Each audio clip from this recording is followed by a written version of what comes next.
Live. Hear me now.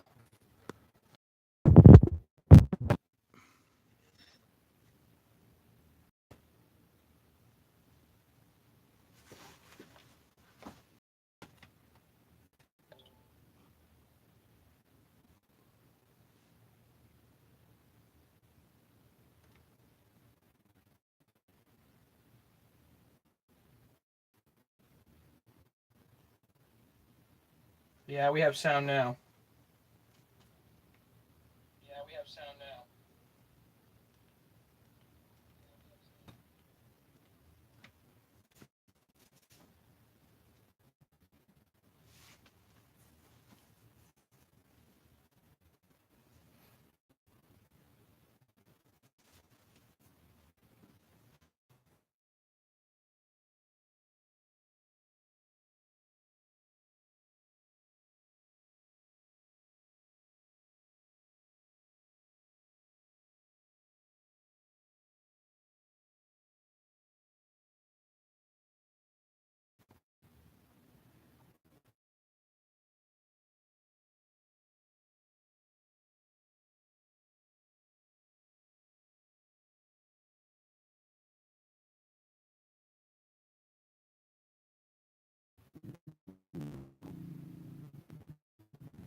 Can everybody hear me?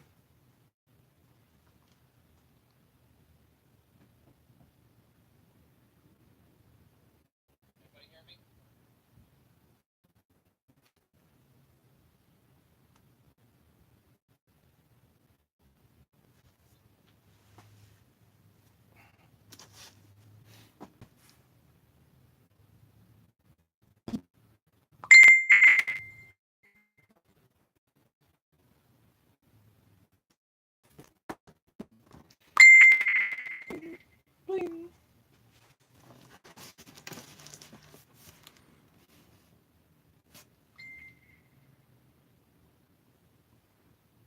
Okay, hopefully this will work. Sorry about the live stuff here, guys. This is crazy. Hopefully this will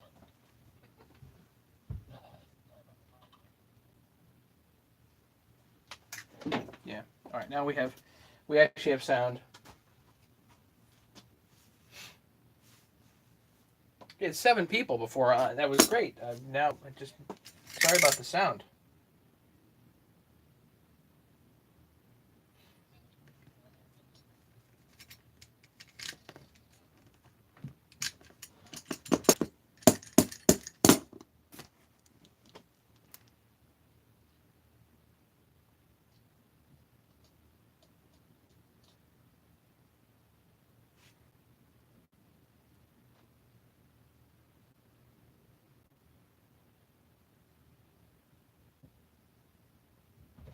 Nice, Nikki. We're good. Just wait for the rest of the folks to show up that were here.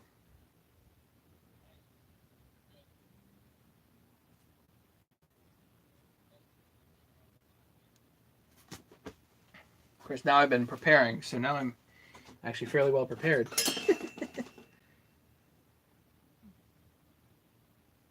I think. I don't know.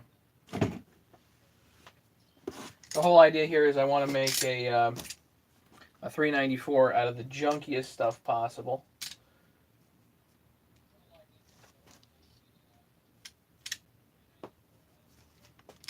Oh, shoot. Are you over in London?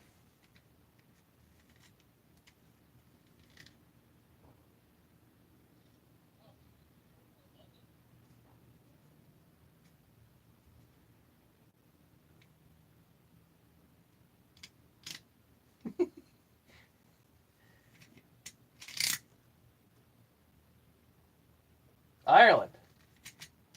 That'll do. Cool.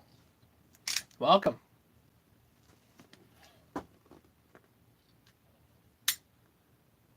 It cost a lot of money to ship you a T-shirt, though.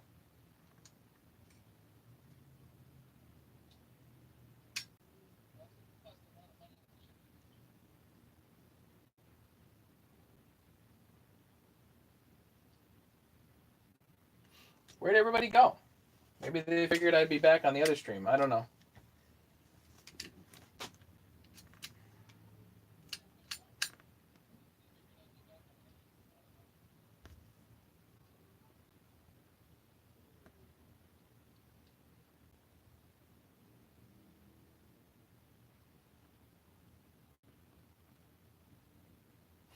Actually, I wonder if I can share this.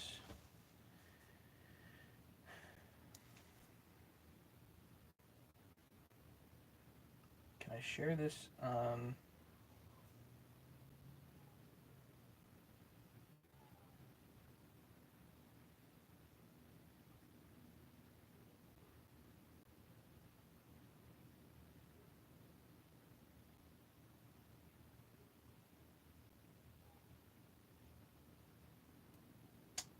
Don't know if I can share this on Facebook. Me album, no.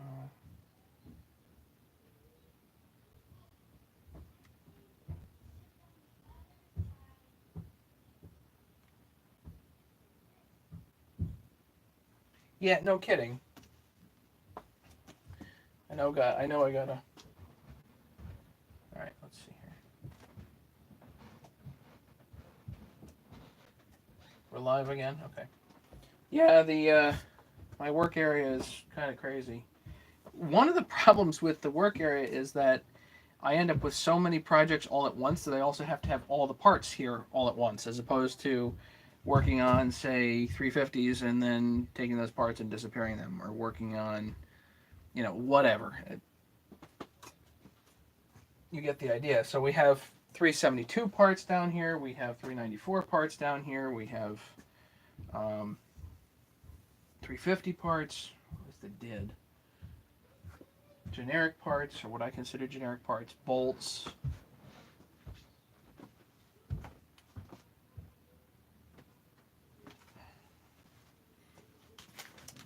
Oh, here's a box of bolts.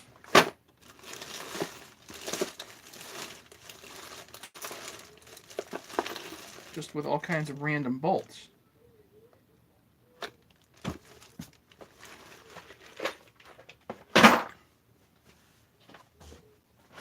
Here's another bag of bolts.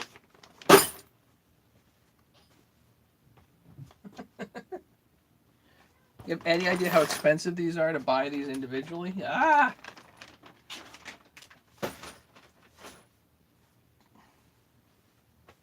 Ah, now we're getting people on. Who's here?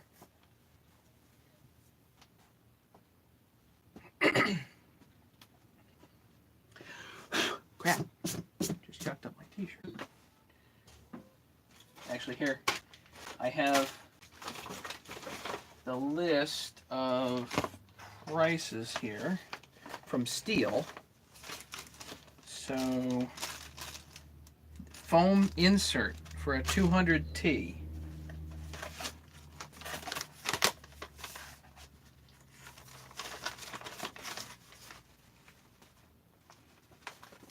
Four people. Who's here?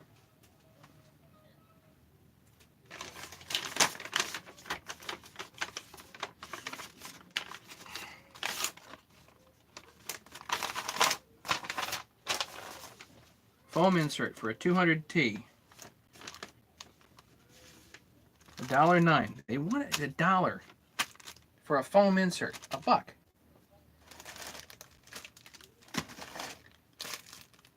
This little piece of rubber.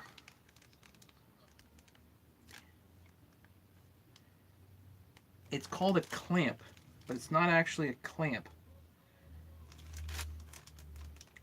5,500.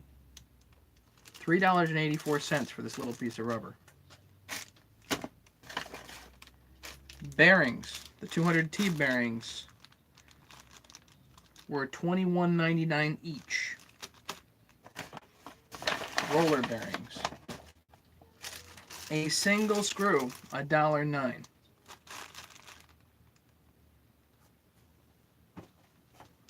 Six people. Who's here?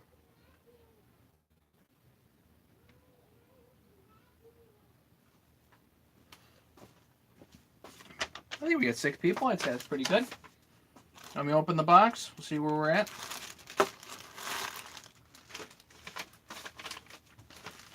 let's open the box. Brian and Ryan, this is your 200T stuff in case you're watching. The 200T stuff is right here. I think we'll do that tomorrow sometime.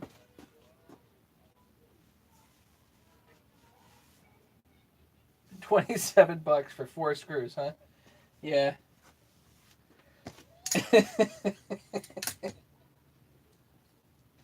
That sucks. Alright, so here we go.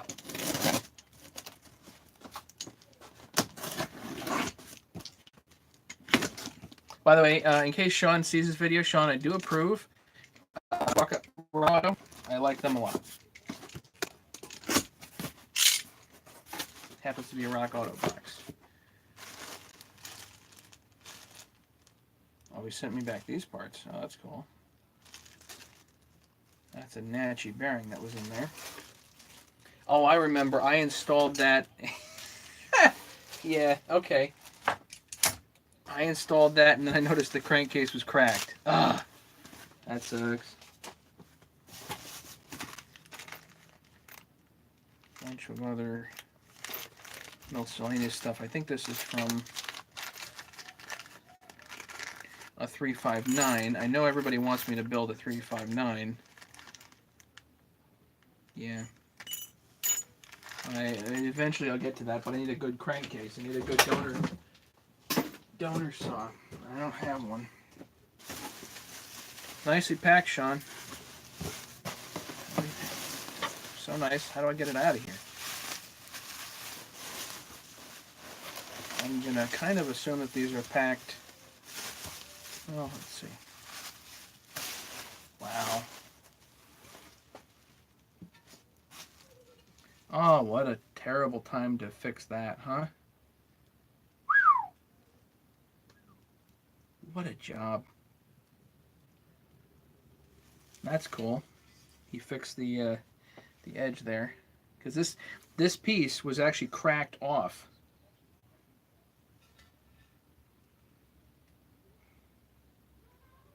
Incredible. Sean, that'll do right nice. Thank you.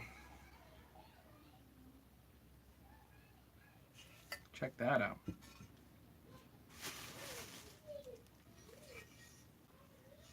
And of course this thing always cracks off too, so now that's on. Just need the rubber bumper there.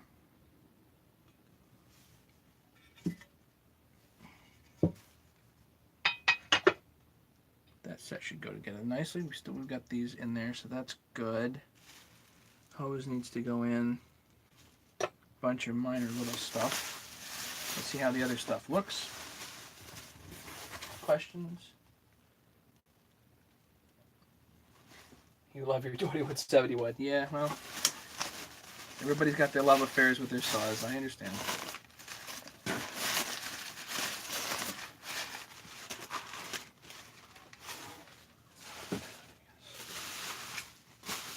I try to save a lot of packing material, not all of it, but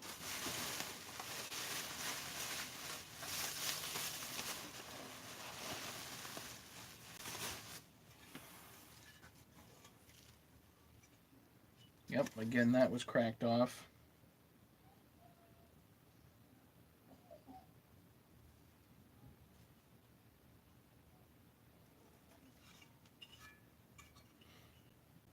Beauty.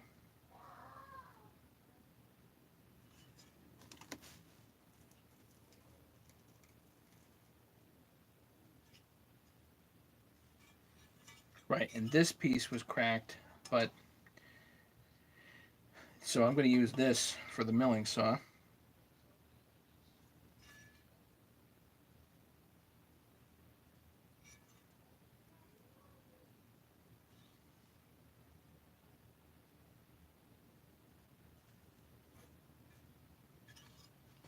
Can you label these? 1, 1, 2, 2.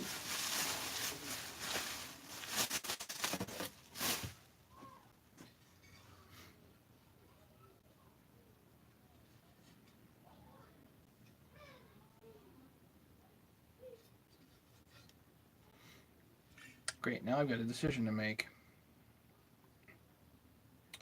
because I like having these lower bolt holes here for the guard.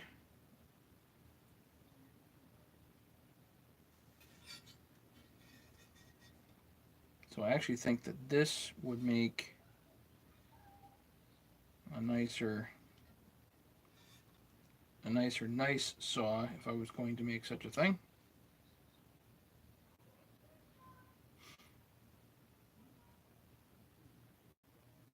So I think I'm going to hold on to that. And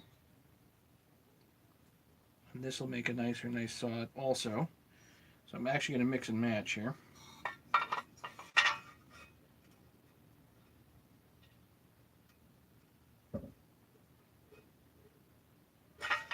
Hopefully there's no problem with that. All right.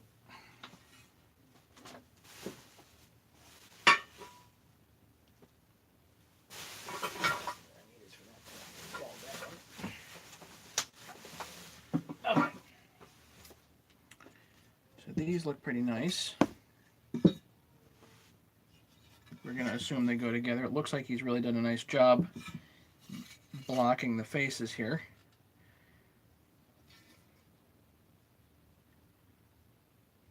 I'm going to polish this a little bit with some Scotch-Brite. That too. Then we'll get some, we need bearings in here. We need some bar bolts, some rubber pieces. Yeah.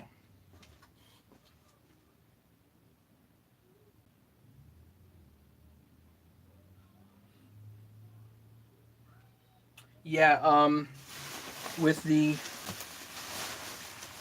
cases, I did some trading with Sean, so it wasn't, he did quote me straight fees, but I will let him quote anybody else specifically.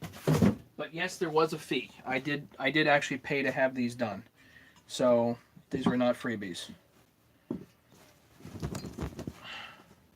Anybody wants a t-shirt, just let me know. I don't have lots of them, but I do have a few. And if somebody wants sizes that I don't have, like I don't have double or triple XL, so if you want sizes, then I'll put you on a list. And if I make more, then we'll talk.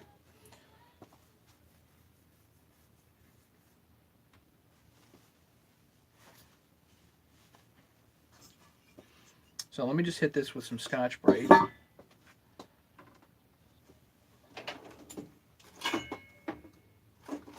know Sean doesn't approve of me doing this, but I just like shiny metal.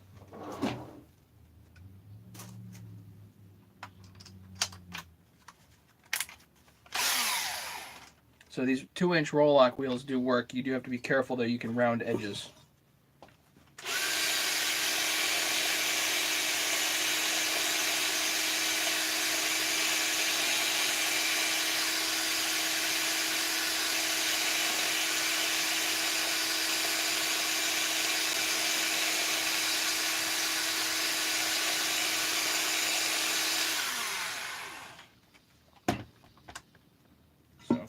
See the difference.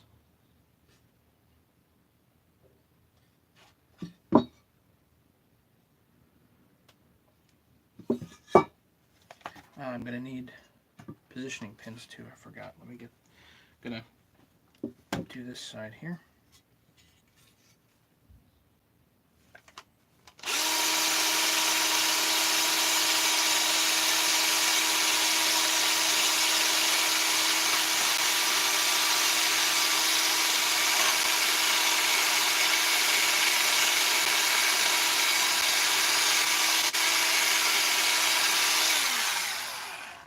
On these crankcases, this edge is thin, so I use sealer on here for sure.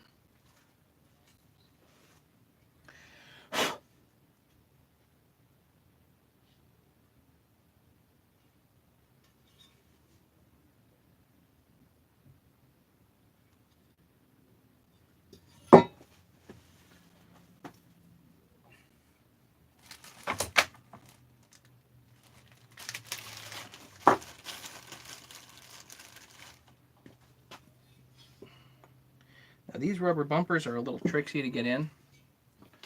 If you want to cheat, use some string. My string. Which I don't seem to have hanging around.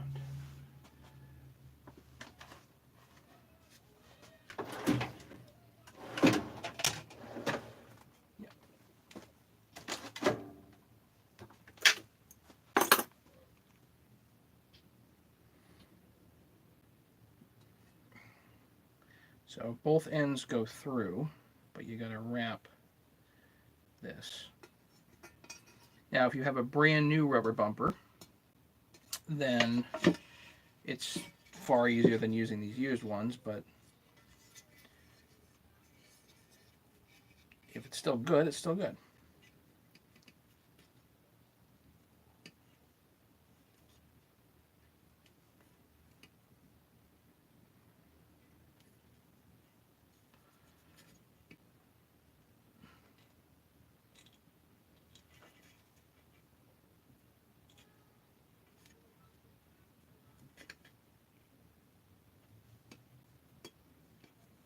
And just pull.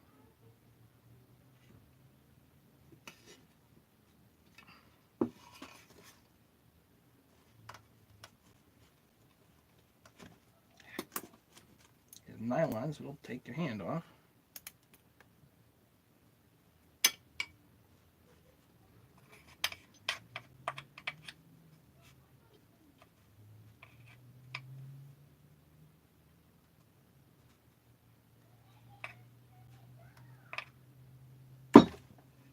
Oh, that's it. You're in.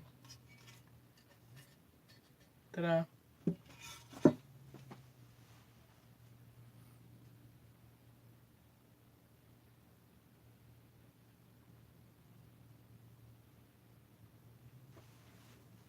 Yeah, and the magnesium welding, I mean, this clearly does not look like it was easy. You really need to know what you're doing. The problem with mag welding, I mean, a lot of these cases just aren't worth it. You know, to buy a brand new set of cases is not terrible. And often you can get them used in reasonable shape. So, you know, is it really worth it to weld? It's tough. It's a tough thing.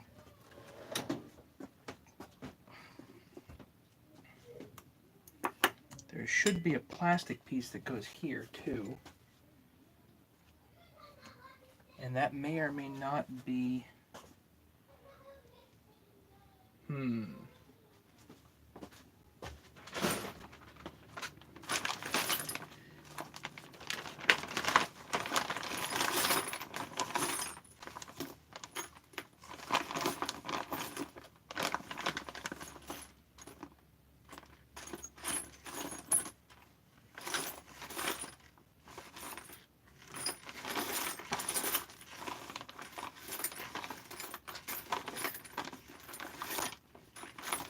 I know what I'm looking for.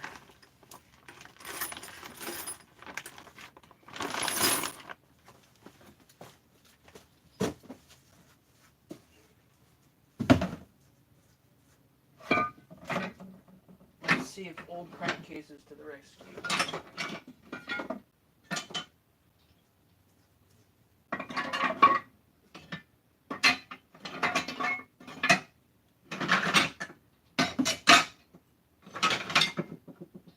Probably not.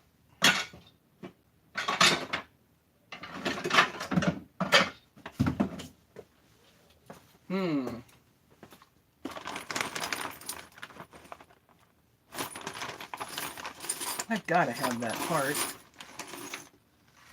Just got to have it.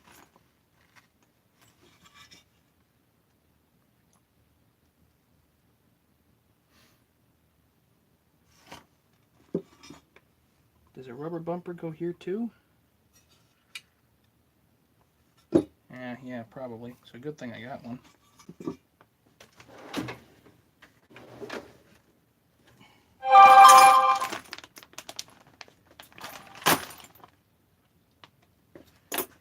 Rubber bumper.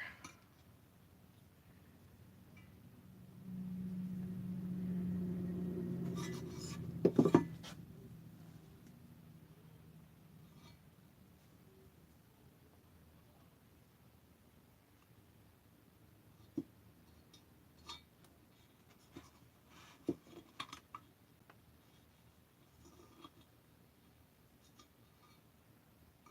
course, make sure you have it going the right way.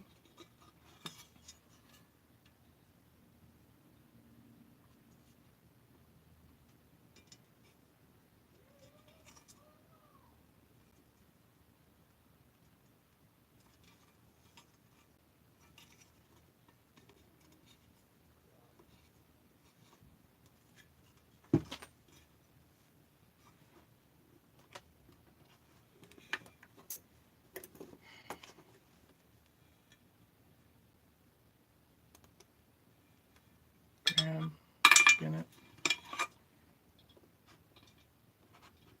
start working it.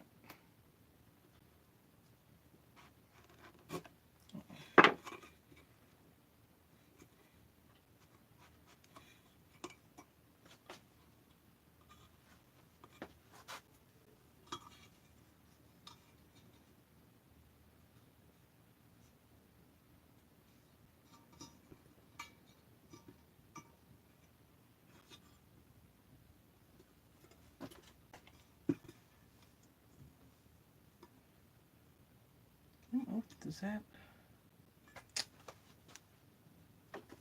Just don't remember. Of course, these are like the little details that a lot of people forget about.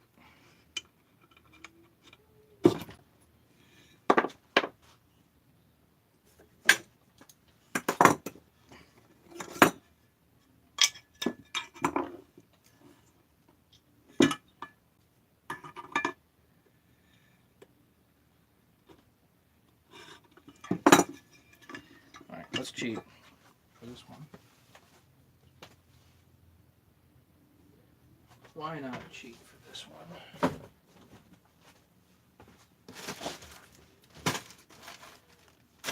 I know, one way of cheating, you can open the hole up.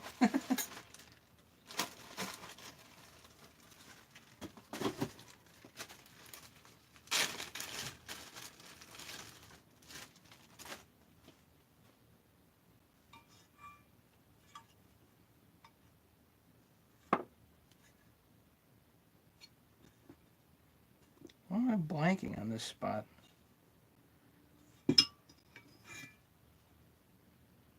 Makes sense that there's a rubber bumper there. Just doesn't look like it goes.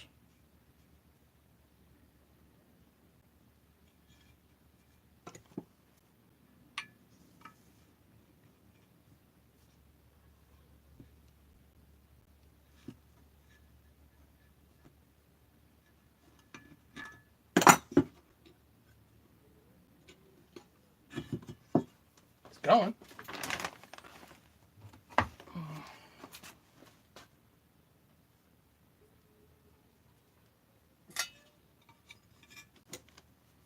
Just don't remember.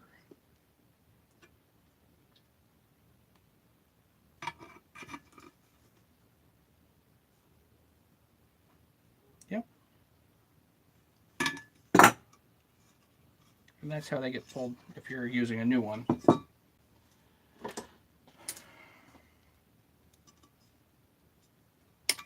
Nice to have new. Okay. Kevin Morgan. Yeah, Kevin, I literally got shipping confirmation today on the metal. So I have a couple of things going. The metal itself, I was waiting on the machinist to tell me what he wanted to do, whether he was using blank rods and just going to machine them out of blanks, or I needed to get threaded rod and supply him blanks of that. So we are going to use threaded rod. I needed to get, he's a minimum of 200 pieces, so I need 200 pieces of threaded rod to hand him. And so what I did the other day was I ordered 6-foot pieces, like 16 of them for 3/4 and 4 of them for 5/8, so that I've got lots of pieces, but I need to cut them. So I had to order a chop saw to do that. And my buddy Steve, thanks Steve, needed a chop saw anyway, so he's buying the chop saw. I'm going to use it for a few cuts here, and we'll be able to get those pieces. The metal arrives Monday, and hopefully between Monday and Tuesday, I'll make all the cuts, and then hopefully Monday, Tuesday, Wednesday, get the metal down to the machinist. Then it's just a matter of time for the machinist. Once and it's probably a matter of hours worth of work for them. It's not a big bolus of work. So once they put me in queue, hopefully it can be done fairly quickly. But that's right where we're at. So now we're down to weeks and not months of waiting. Yeah, I don't know if Sean warranties his work, but I'll tell you what, looks fine to me.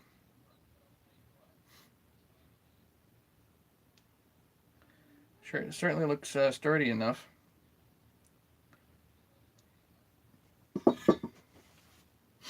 Okay, those two on. Let's get some bar bolts. If anybody has an awesome technique for these, they can let me know. You can pull them from the other side.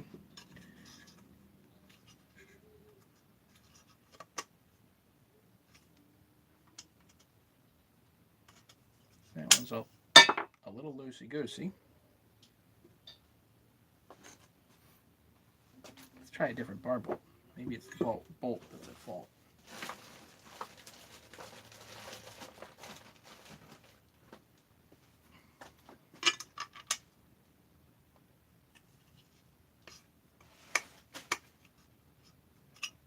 That one's too loose. I'm throwing that out. Okay.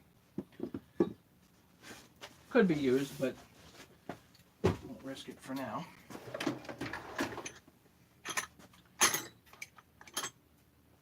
I just get a big Allen and tap them in.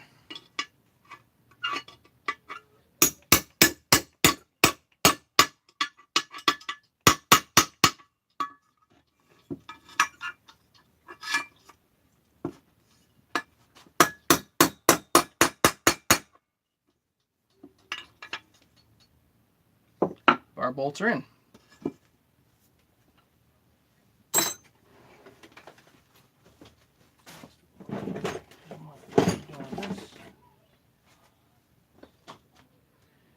Might as well put the ball in.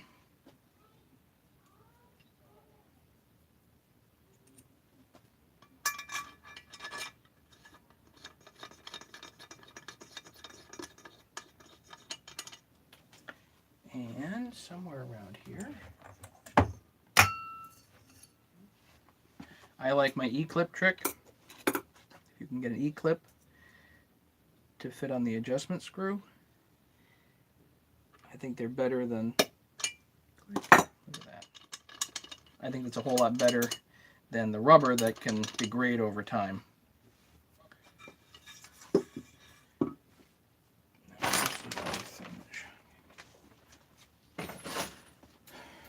The thing that we have here is the dip.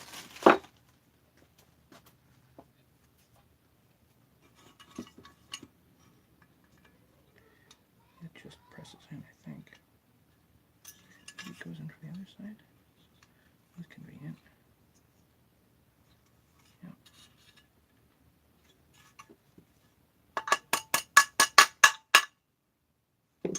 There we go.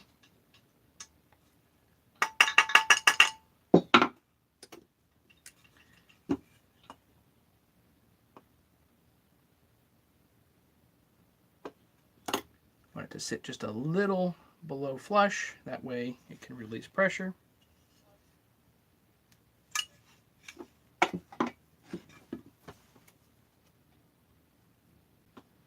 Welcome, Kevin.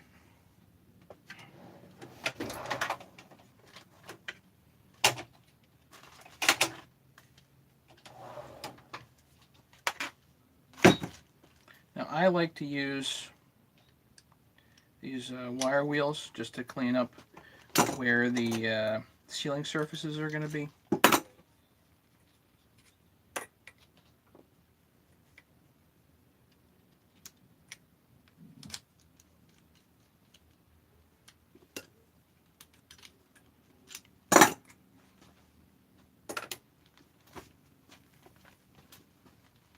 We're up to 9 people. Who's here? Who else is here, guys? 9 people. That's cool.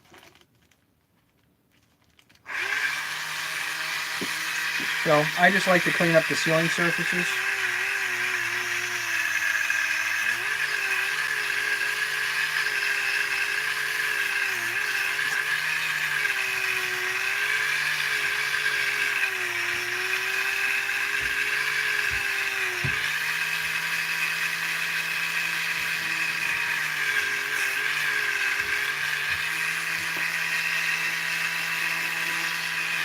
Can clean up in here too, where the bearing's gonna go. Just make sure there's no burrs and whatnot.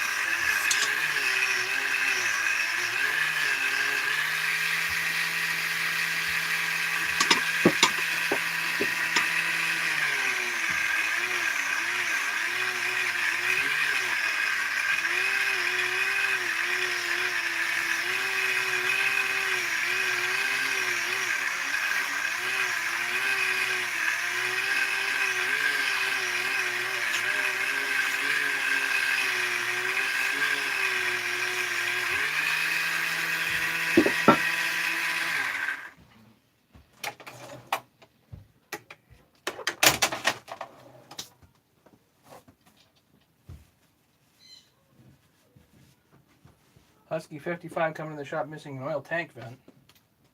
So what are you going to do?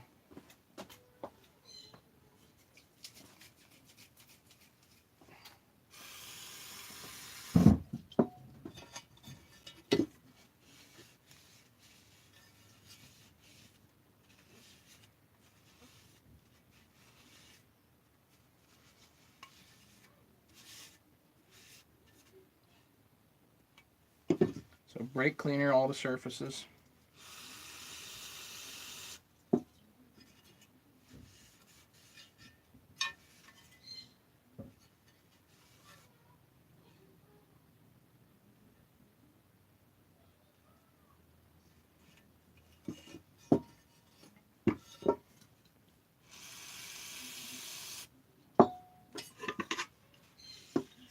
Yeah, this magnesium welding does not look easy. I mean, I've done some MIG welding and I love it because I think it's a piece of cake, but TIG with magnesium, and risky you could set the whole thing on fire. I don't know. It's a fire you can't put out too. Magnesium doesn't go out.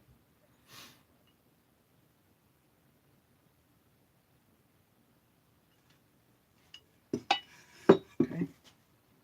So those surfaces are brake cleaned. Now I'm going to do these surfaces.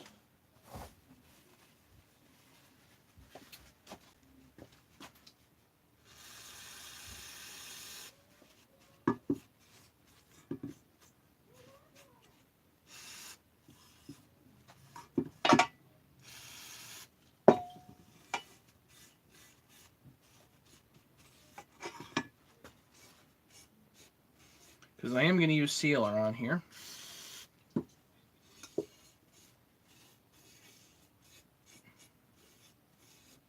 I know Sean doesn't. I know some guys don't. I do.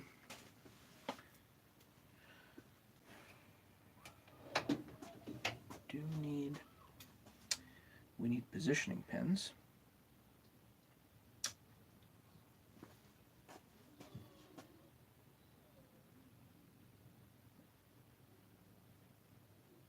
Yeah, I don't know why I prefer the non-chlorinated brake cleaner. It tends to work for me. I don't have any good explanation other than that.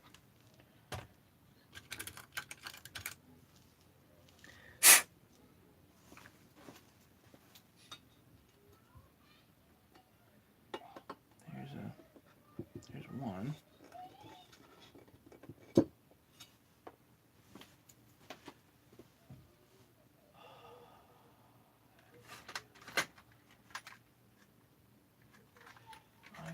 I've got more of those.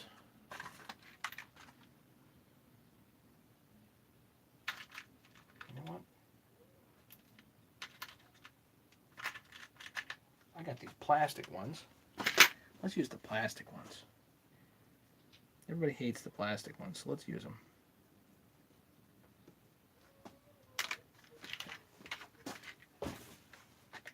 Again, this whole build is not intended to be a super nice build. This is intended to be like a milling saw, something I'm just going to beat on.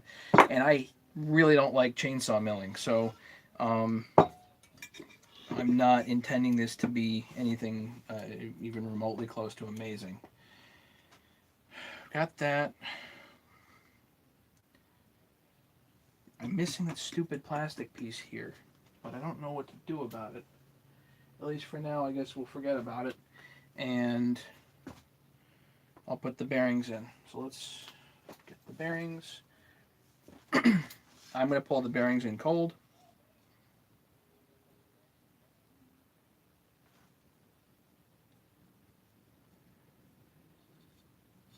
Just put a little bit of anti-seize on here.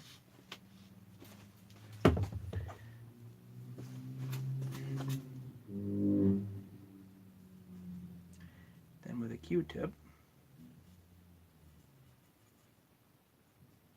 I run it around.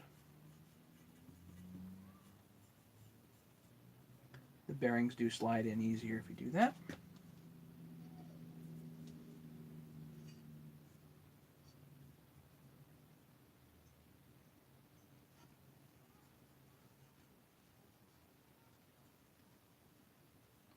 It is funny how small of an amount of this stuff you actually need.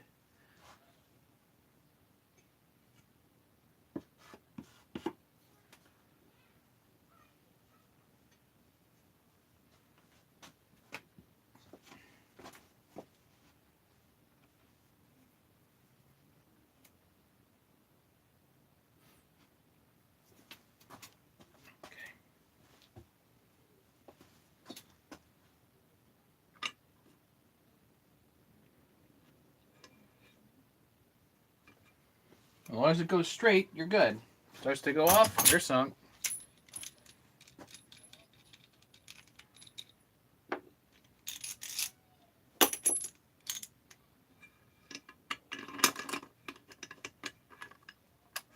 So I've just got some threaded rod and some washers here.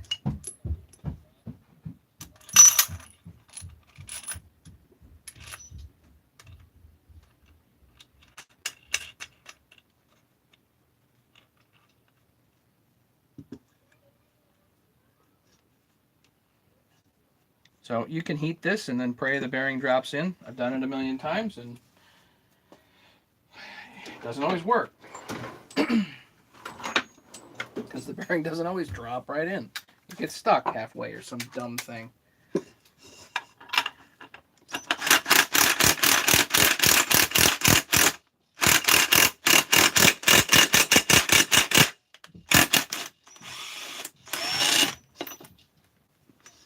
You're done. That's it. Bearing's in. So there's no harm to the bearing there because you're pushing on the whole surface. And right up against the case. That's it. Do the other one. As long as it's straight, it's good.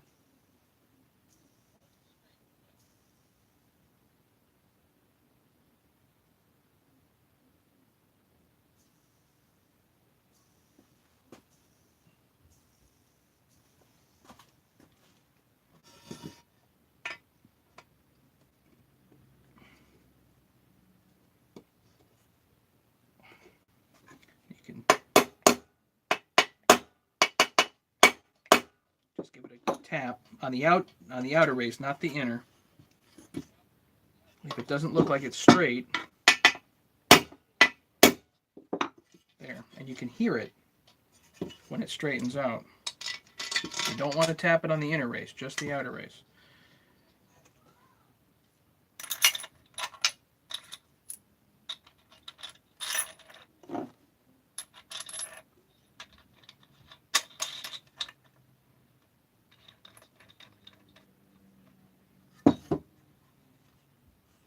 make sure this is basically as straight as possible.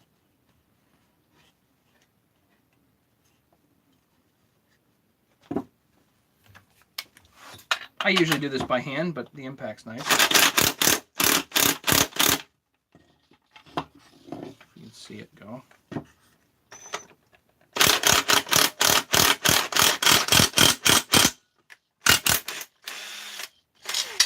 You can hear the sound change when you're home.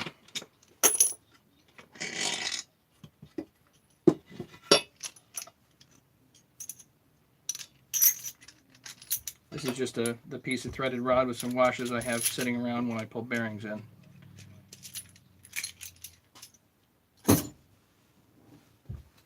Okay. Questions so far?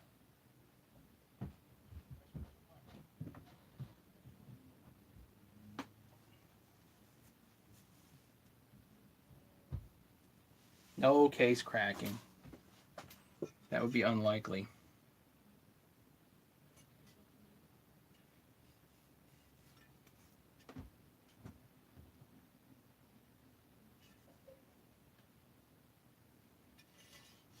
What do you say, guys? Keep going?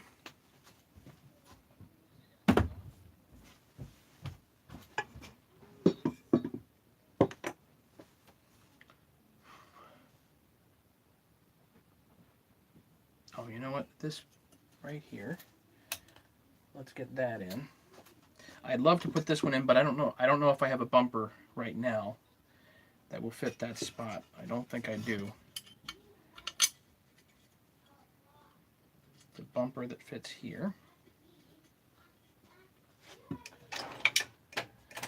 don't know what it is, but these dang bumpers tend to get lost, especially this one because they crack off.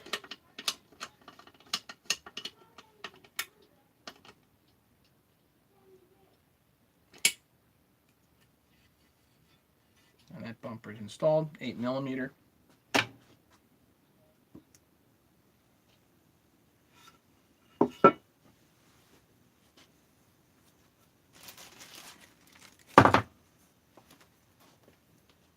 So let's get this gooped up.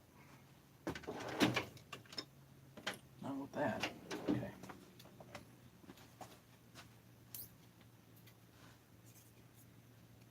I use, actually, before we do the 1184 even, put some Loctite on the screw bolts here.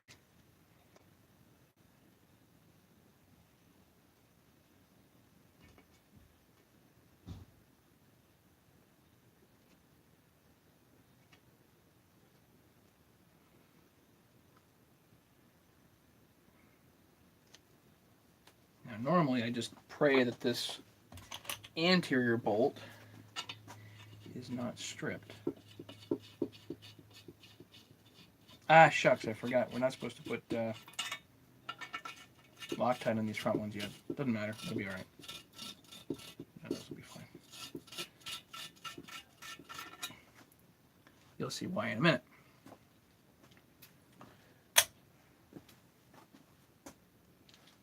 Okay, 1184. Nice thin layer. While I'm doing this, if you guys have any questions, go for it.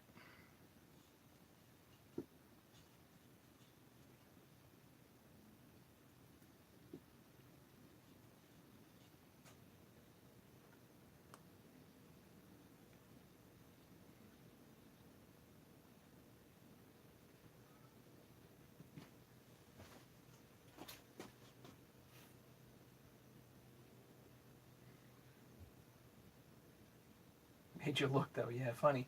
Up to you. Preferred ceiling is 1184.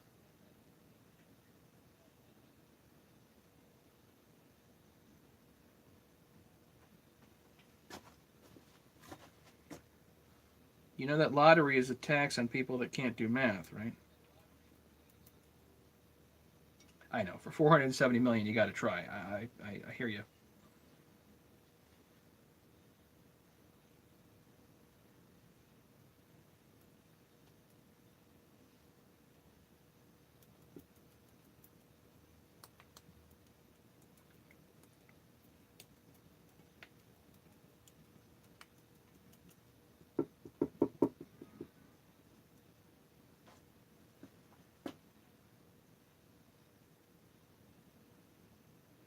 Yeah, so for this, 1184 is my preferred sealant, although Loctite 518 does work as well. For this, because it's up against a case gasket, I don't know how much I like the 518, but I'll tell you what, 518 sticks brilliantly to rubber, from metal to rubber. So if you're doing an intake boot, the Loctite 518 works really well.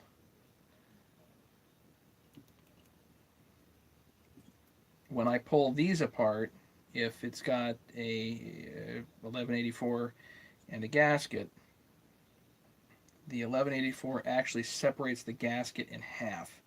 It sticks that well.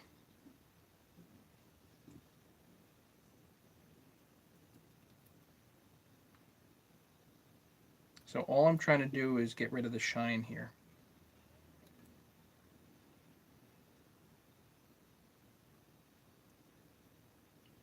Don't want any strings in there. That should be good.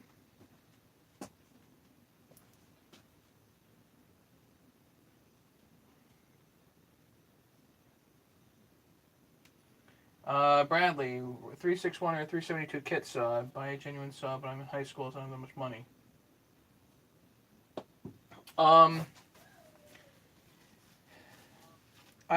Bradley, I'm more familiar with the 372s, and so I would probably say a 372. I have not put together a 361 yet. I put together a 360. I did not like how it went together. I did it, but I didn't like it. So I'm kind of biased towards the 372 myself. Plus, you're talking about a bigger saw.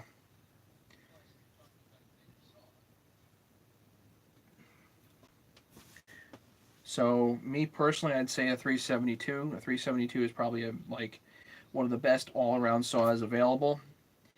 There are plenty of OEM parts for it, so you can get the OEM stuff if you need to.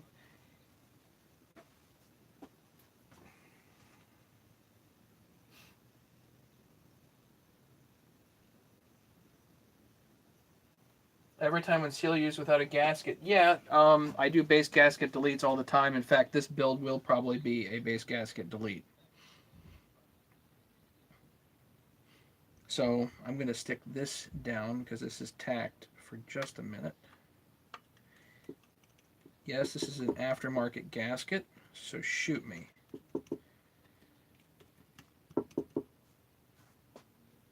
Can't seem to buy the OEM gaskets in bulk, so there's nothing wrong with the aftermarket gaskets. Okay, so let's do the crank on the PTO side. So crank goes in.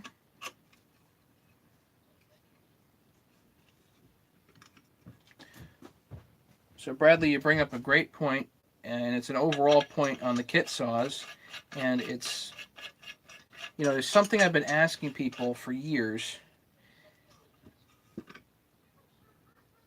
Whenever I sold bicycles, one of the questions that I asked was, what is the intended use of the bicycle? So the same thing with the chainsaw. What's the intended use of the chainsaw? Are you looking to learn? Are you looking to actually go out and cut with it? Is this a project for school? What are you looking to do with it? And then I can tailor my comments better. So back to this. M12 by 1.25 rod. Now I need all my stuff here.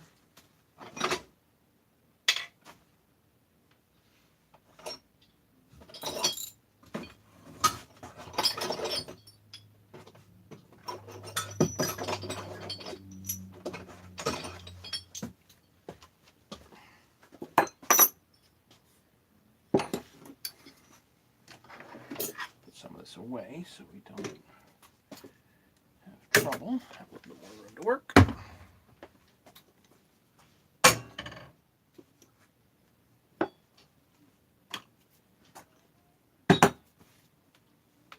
Okay. Nice part about the toolkit, anybody that's interested in a toolkit, obviously you'll let me know. Nice part about the toolkit, your hand is free to do whatever it needs to do. Sleeve goes on, large saw, large sleeve. Simple.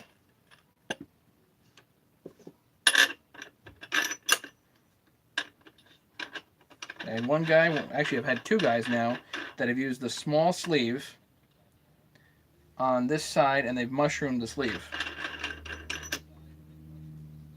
Don't do that.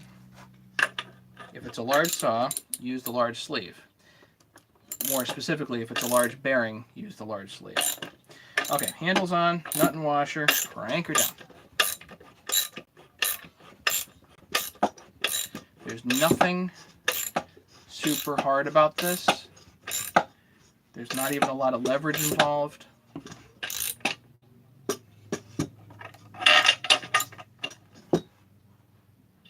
That's it. She's down. Reverse it.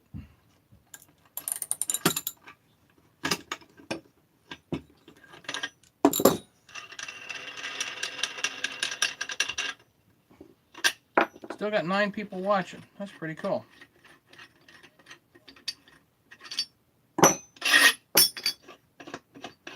Take all the stuff off.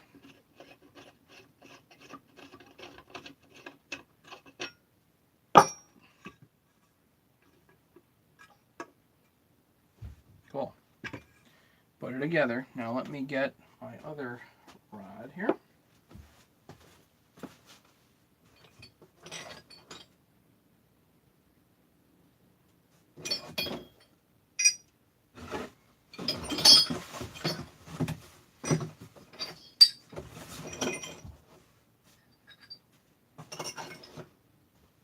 Sorry, I was off doing a demo for the machinist. So all my stuff is packaged up weird.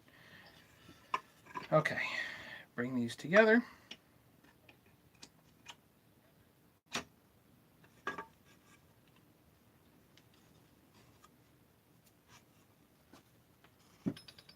Nice thing about a 394, it sits there for you. Wrong rod. Guess again.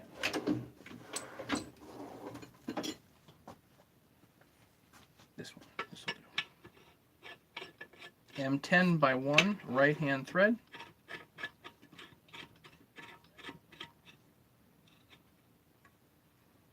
Good thing about flywheel sides is for the most part there's only one rod needed because there's M8 and M10. Those are the two sizes. That does go. That's good. So here's the issue. Small rod, you're tempted to use the small sleeve. Don't do that. Use the large sleeve.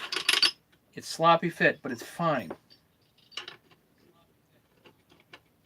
The question is, this is a prototype rod. This is not a real rod. I don't think that's gonna go. Hey, let me go get a real rod. I got one. Need to go get it. Pause.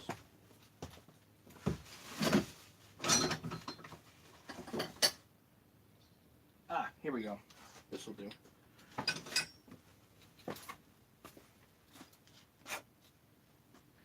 Yeah. We actually changed over midstream here to a different center hole.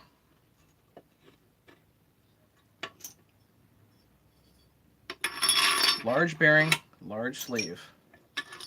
5/16 on the center hole.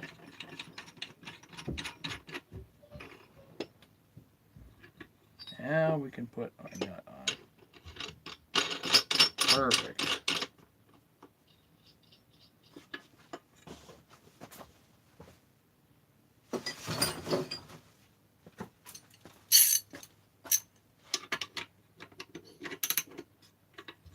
Same deal. Anchor down.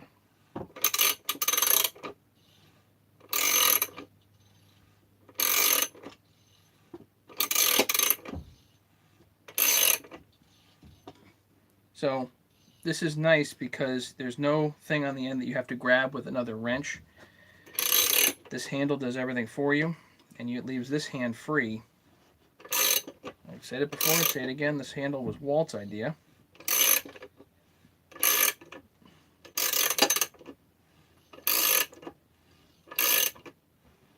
Got to make sure the positioning pins are in the right spot.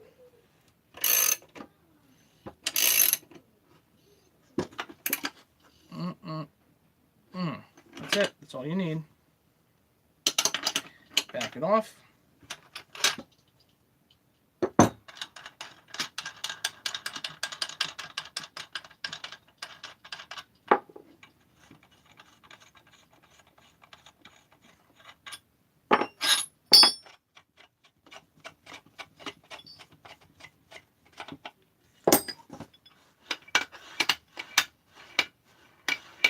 Pretty good. Now, if I put the case bolts in, it's not probably going to be quite that free, but it'll get free.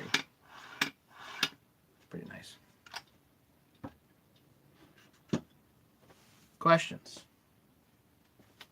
See how we're doing.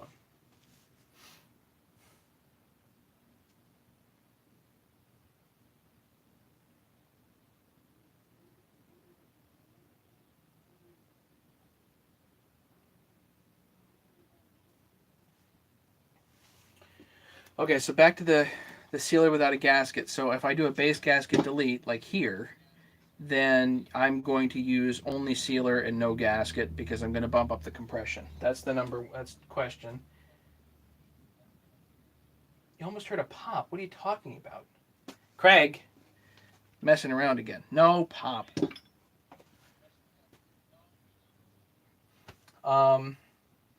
Yeah, you can get the Huzzle kits from HL Supply.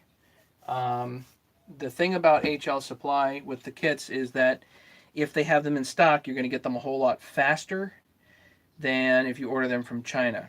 And if you have an issue, then you can go back to HL Supply. When I order stuff from Huzzle, and I do order directly from Huzzle, I don't always order from HL Supply, but if I do order directly from Huzzle, whatever, then I don't expect to have much of a warranty. Just because I just don't expect it. Because you're shipping stuff back and forth, and it's 2 weeks to get stuff initially, and I get what I get, and that's it. Because you really can't have an argument about it over the 5,000 mile journey. That's just me. That's how I look at it. It really is basically as is if you get stuff from Huzzle. If you want to argue, fine. If you're that type of person, if something comes and you're not happy with it, but I just think of it as, yeah, that it shows up and it's good or it's not.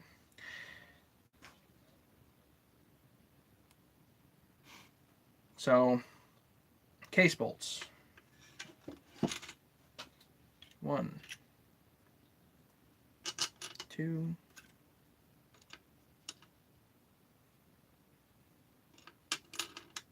3,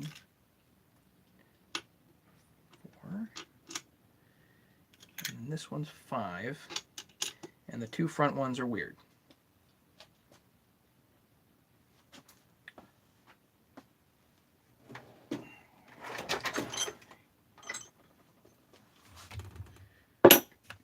I don't put them in impactfully, I just spin them down with the impact.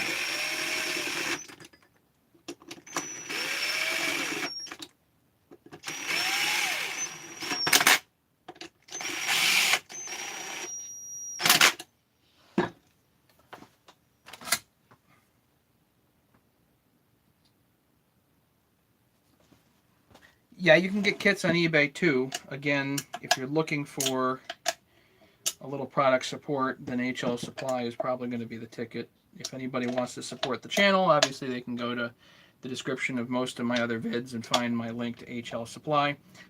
As long as you click on that, that tracks you for like a month, and I get credit if you buy anything.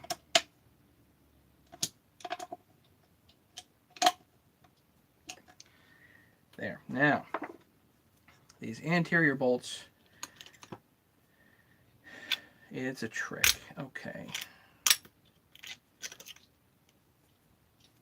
This front one here is a short one, and I forget how short.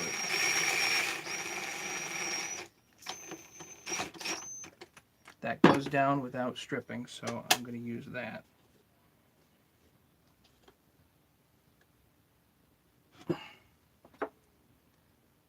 Okay.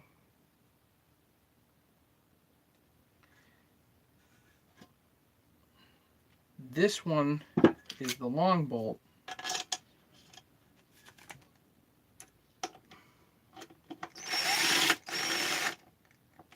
See? Yeah. If you drive it any further, you're going to strip it out. So, you need to temporarily put it on with the dog.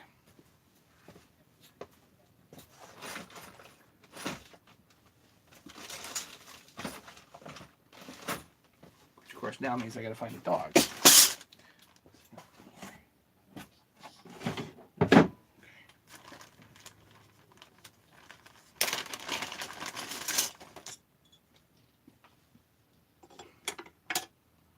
Now, if this is a milling saw, I don't really need the dog on.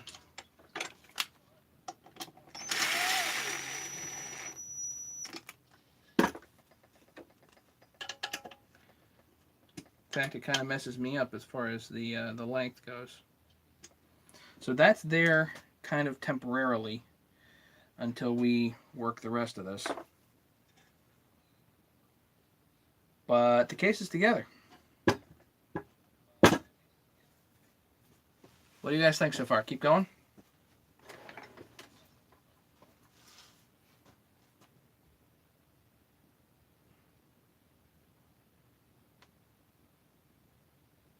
Hey, we got 10 people watching. You want to do seals next? Let's do seals. I gotta find some.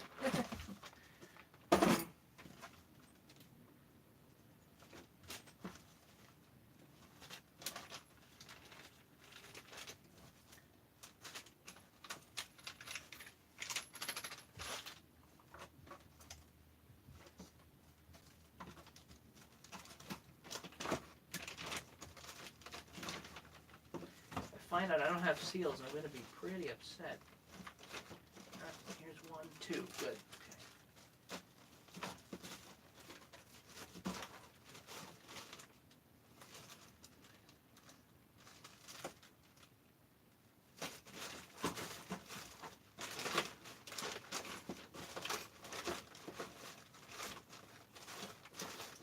That darn plastic piece I'm missing is kind of bothering me. More seals.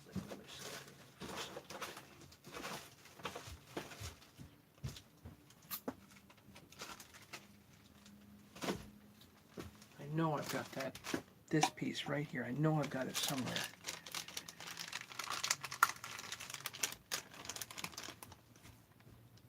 Okay. Anybody here that hasn't seen me do seals before?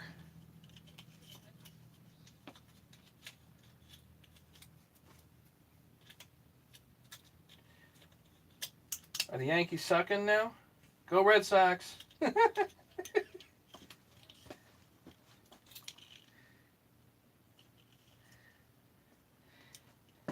See, now I did it. Now Ken's gone, right?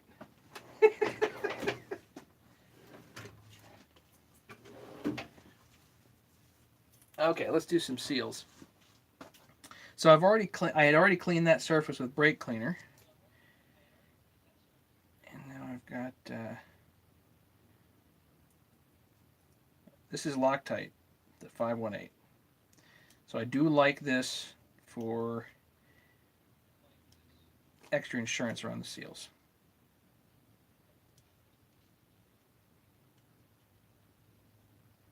Do you need it? Probably not. But this is a piece of Coke can, just aluminum can. Rounded edges, okay, nothing that's going to cut the seal. It's actually kind of difficult to hurt the seal. But what this does is it goes over the lip. There's a lip that's right there. And it guides the seal over that. And as long as it guides the seal over that, I can about guarantee you, you will not pucker the seal. In fact, I can prove that you won't pucker the seal. It's in one of my other videos. It's actual, like, literal proof that you won't pucker it by doing this. This is a piece of copper pipe. This is my original, one of my original tools that I don't need anymore. And I'm going for flush on this side.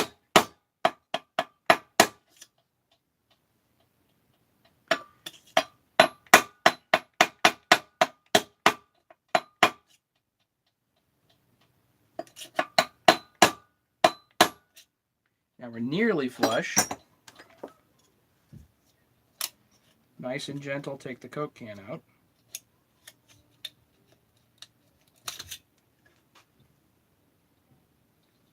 And this has guided the seal over that lip. That's two.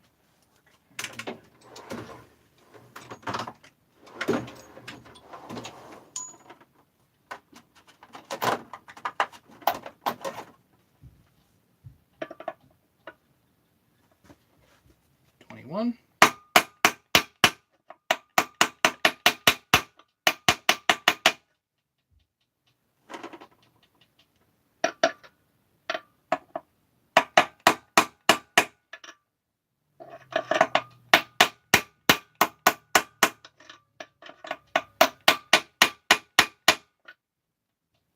So this is wide enough, it won't really let this go too far.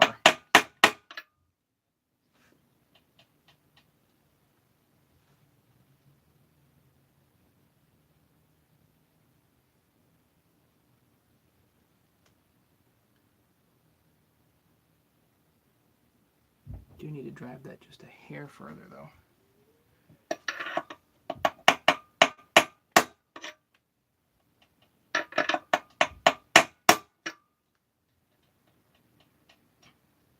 That's good, all the way around.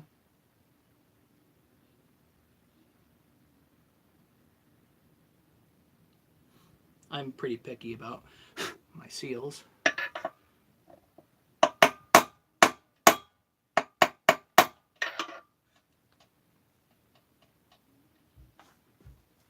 Okay, that's one.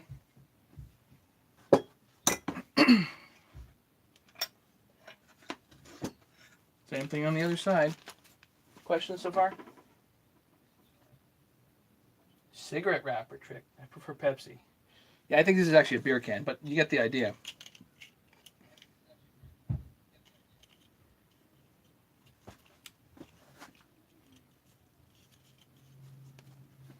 Trying to keep this a kid-friendly show.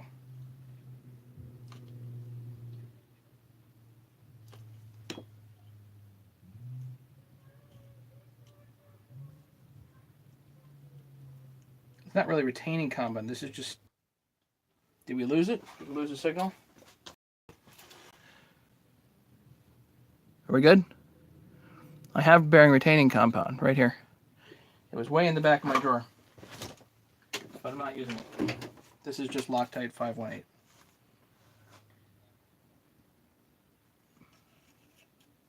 And incidentally, the Woodruff key is still installed here. This will guide the seal over that as well. Installed here. This will guide the seal over that as well.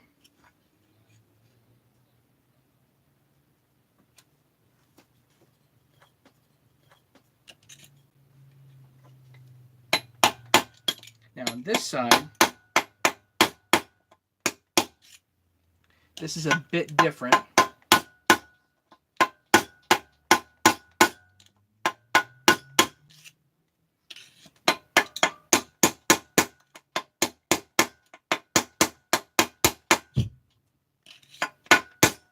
I like to drive this to a specific depth. I'm going to measure it. About 4.5 millimeters does it all the way around.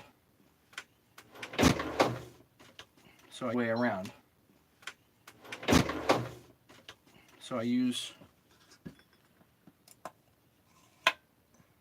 90 millimeters, 2.5 millimeters. So I'm not close there. You want right on 4.5 millimeters down.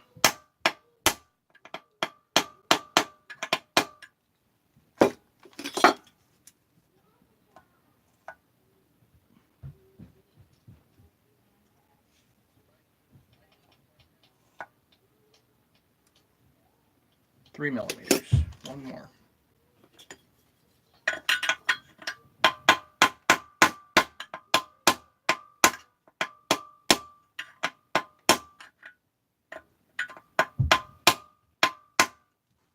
Push it too far, take it out, do it all over again with a brand new seal.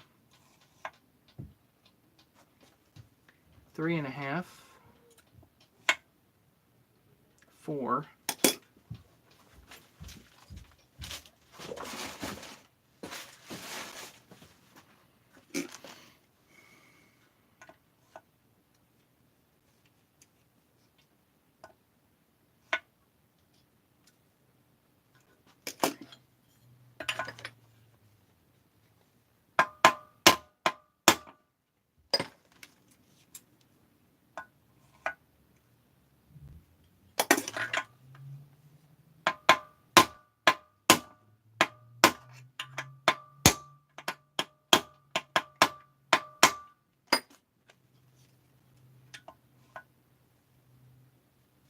4.6,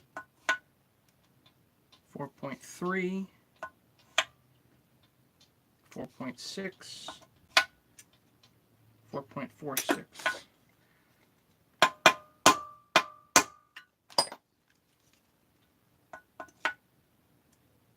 4.52. So if we're off by 1/10 of a millimeter around, then we're good. 4.6. So the reason we measure is because it's a little less than 5 millimeters thick for the seal, and you have a total of a little less than 10 millimeters before you actually hit the inner race. So right about there ought to do. You don't want to rub on the inner race, and that's nice and free. With seals in, that's plenty free. Ta-da!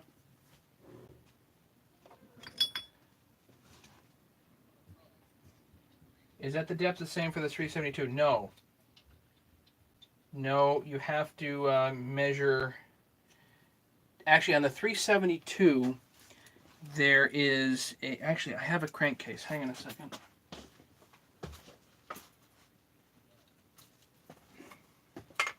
I have a 372 crankcase right here, so we can look at it. And there is a taper from here to here. I just drive the seal until basically the taper stops and the wall becomes straight. So once that's that, you're effectively on the crank properly anyway. It does not need to be driven any further. There's a little bit more play here in a 372 where you can bury the seal a little bit more if you need to, but there's really no need.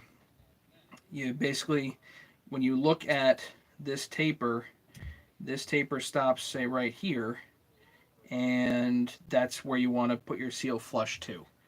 At least that's what I do.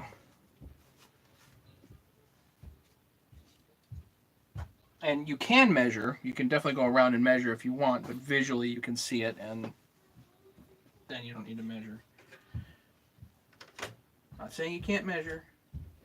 Measure if you want to. It's your party.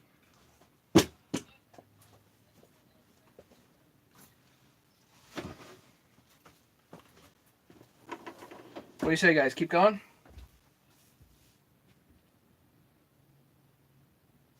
Yeah, I mean, you can make jigs and all kinds of stuff. I mean, you literally just set a jig on there, go kabam, and you're down, and that's that.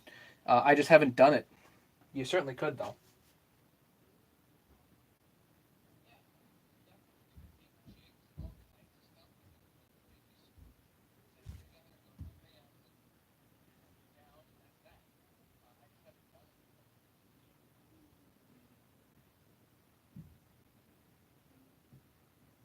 I got a comment somewhere else. Hang on a second, guys. Let me.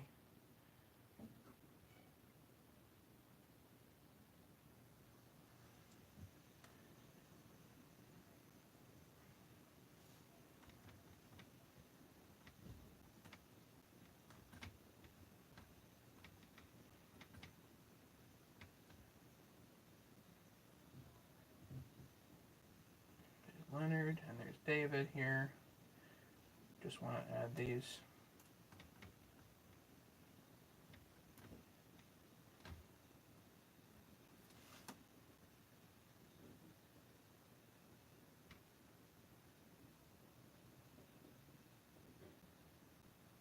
And I'm back. Okay. So I'll kill myself here. Alright, let me put some of this stuff away and we'll find something else to do on this saw, because there's plenty to do.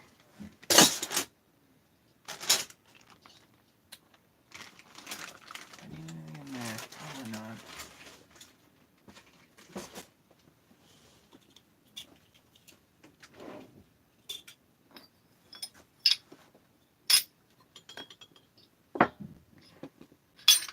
Stuff back in my demo box.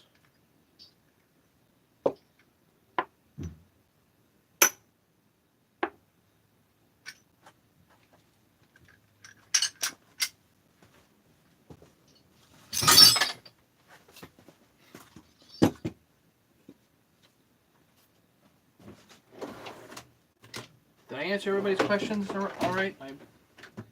Did I miss something?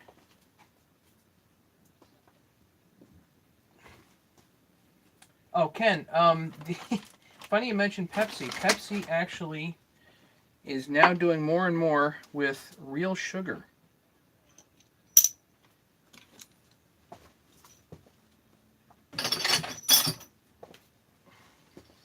It'll rot your teeth just the same as the corn syrup, but it's real sugar.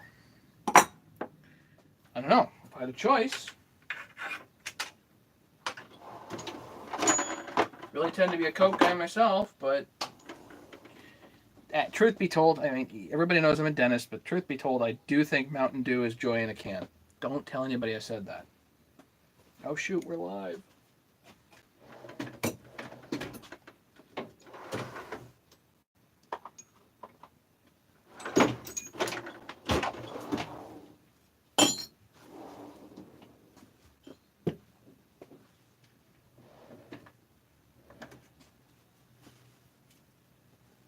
Yeah, just like in the 70s. Well, the reason, as I understand it, the reason that we don't have real sugar in sodas is very simple. It's cheaper to have corn syrup, corn sugar.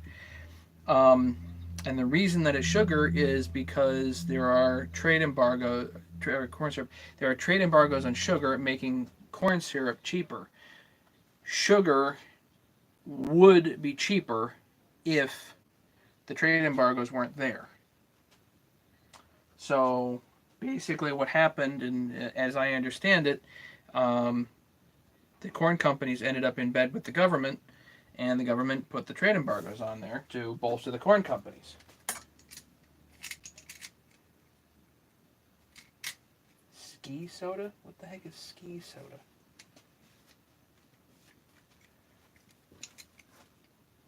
Shouldn't even be asking this stuff.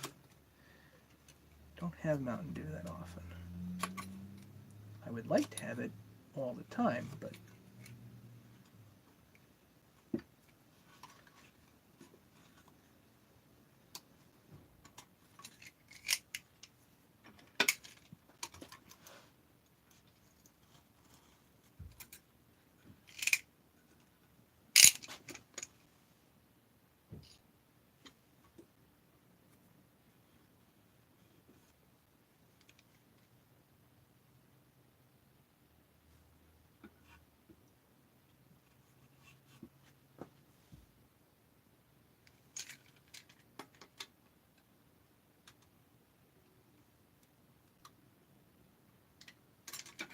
just checking the case heights here. Is that different? It's a little different. not enough to make a difference, I don't think. Again, this is a, if I was doing this as a Concours level build, I would actually take this to the Bridgeport and level it. That's what I would do. But since I'm not, I ain't worried about it.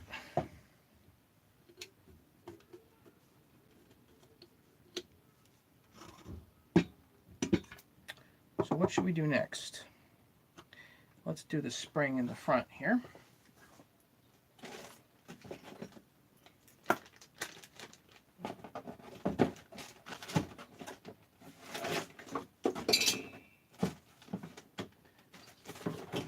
Get those out of it. Actually, we can do the tank and that spring.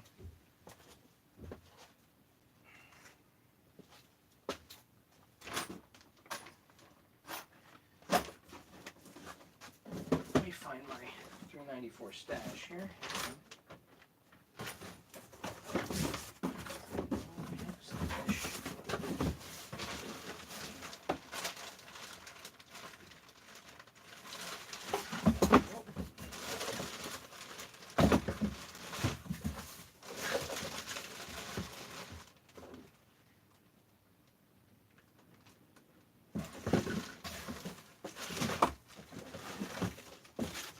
I don't think I have an oiler in there, so let's...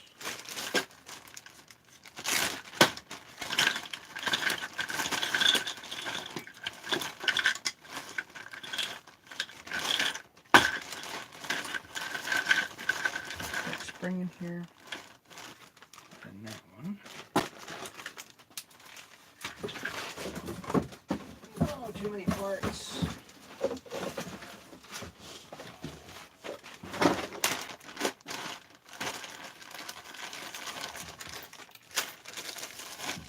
Yeah, I think I've got enough of these.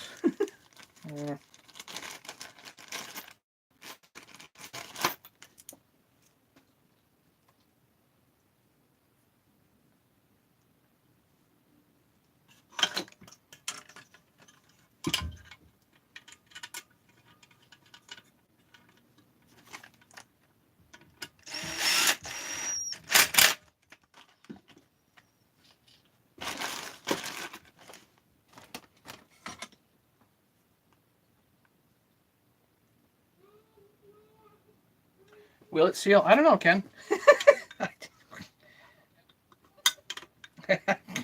Again, this is not, this is intended to be a really quick and dirty thing. This is not intended to be a absolutely amazing thing. With 1184, you'd be surprised what'll seal. Maybe I'll be surprised at what won't.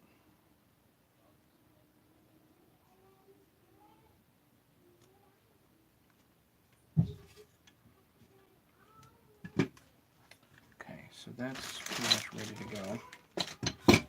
Yeah, you want to do the oiler? Let's do the oiler. Whatever.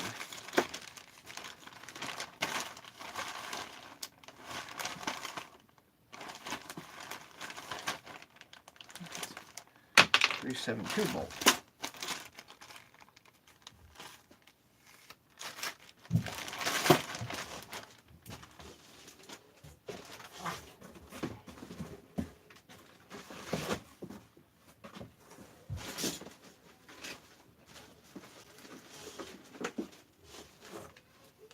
Oil dip tubes. I do reuse the oil dip tubes, but for whatever reason, they always lose their screens. So I get these aftermarket parts, and they're pretty inexpensive.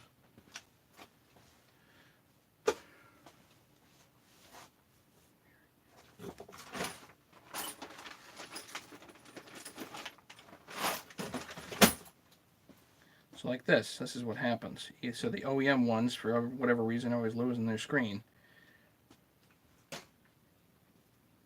Oh well.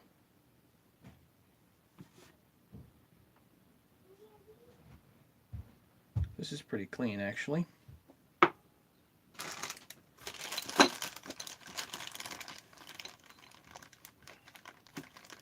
Yeah, anti-vibe mount. Jack, you gotta pay attention. Oh, that's a crappy looking one. That's perfect.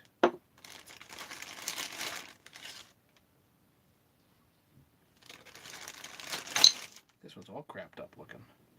Rusty, the whole bit. Beautiful. Just what I want.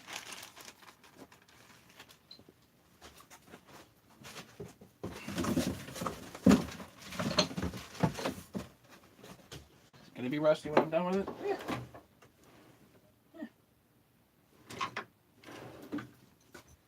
So this is all crusty.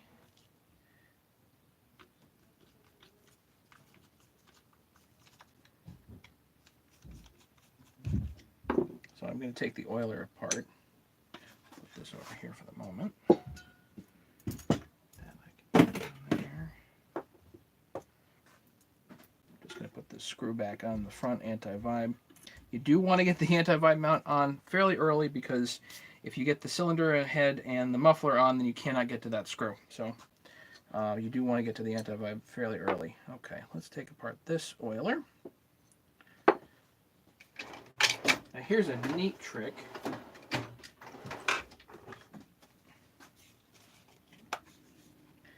These speed outs or pro. No.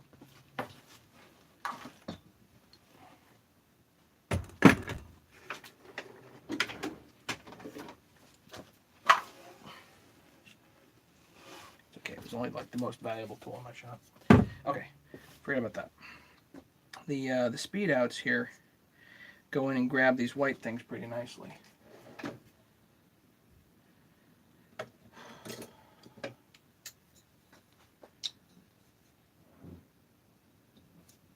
Perfect. Just don't forget about that later. So now on these we have effectively two issues. On this one, it's frozen in multiple ways.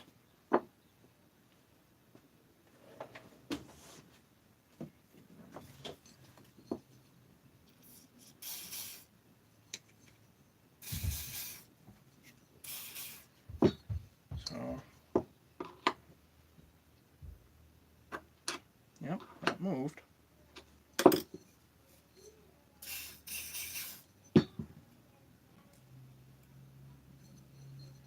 So you got to get the piston to move freely, but also there's a tiny little nub right here that governs this. Hang on, I'm sorry. There we go. Is that better?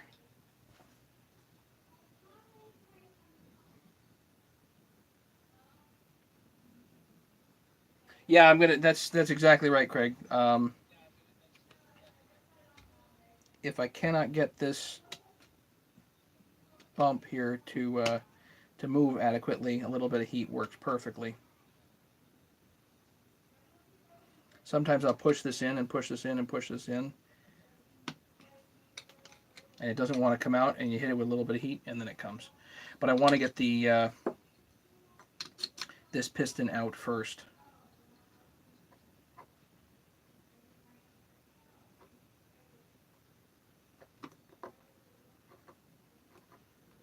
And I can rotate the worm here with the screwdriver, just nice and gentle, until it wants to release. And you work it back and forth.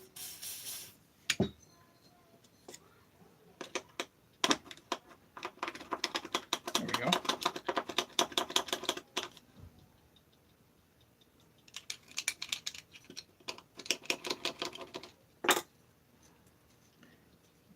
.394's leaking oil? Yeah, they leak oil. All of mine do. It's kind of crusty and terrible.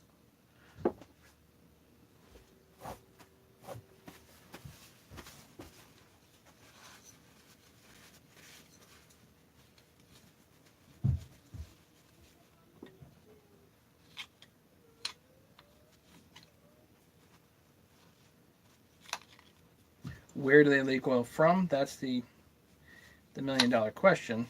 I mean, hell, I would love to find out where. I think my saws mainly leak oil because they're out in my shed and there's a huge heat differential there.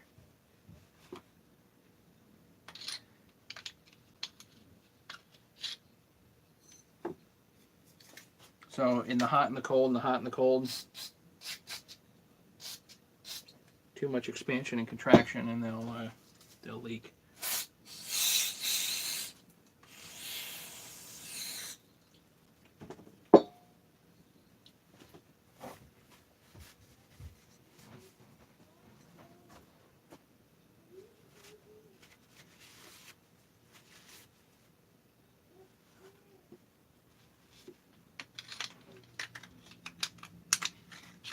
Gotta get some of the crustiness out of here. Then it'll probably be alright.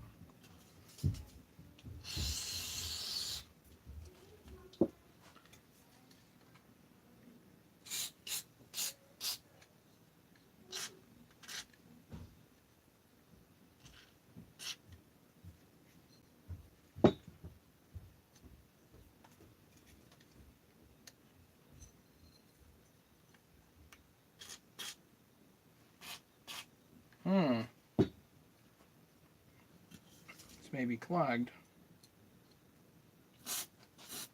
Aha, clogged.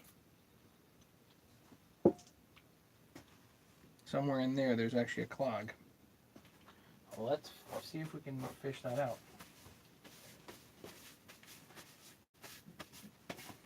Yeah, Ken, I try to empty most of my saws before they go up and away.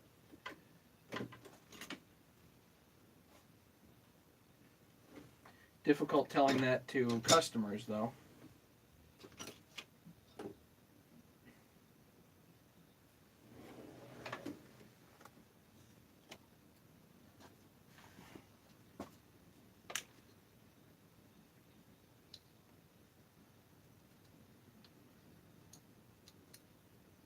Yeah, I need something really tiny to go in there, because that's clogged.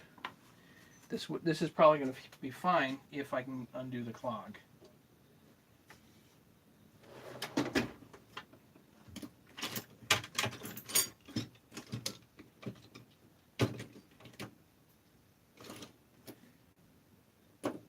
I used to have a pin. Oh.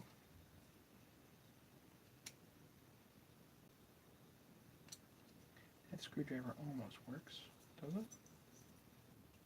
Yeah.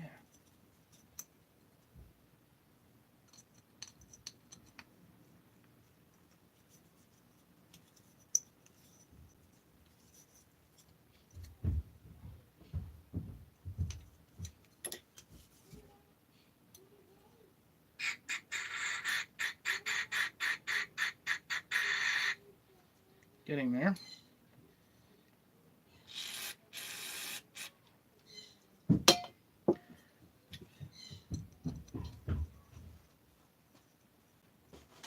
If you're going to be an engine rebuilder, guess what? You got to deal with this stuff.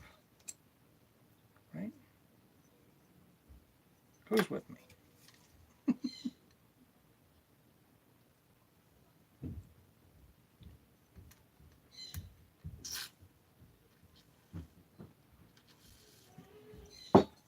Let's see if I can clean this and see if I can actually pump some oil through there, and maybe it'll clean itself. We can all hope, right?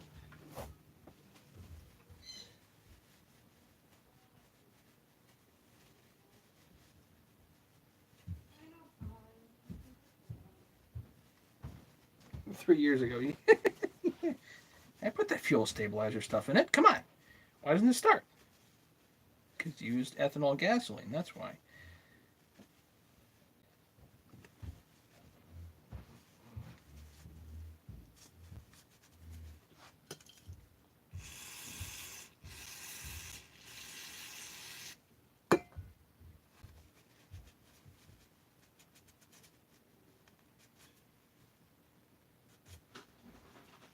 Are you live? I am live.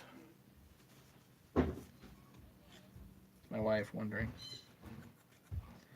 Clean this out a little bit.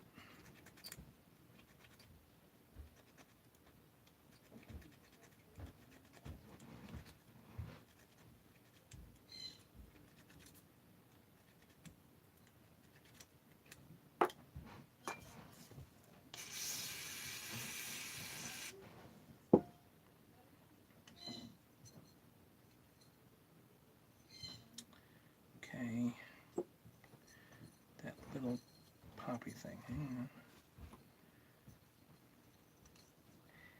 Yeah, so this indent here. There we go. Don't worry about pushing it in too far. If it goes in and stays, you can just hit it with the heat, like Craig said.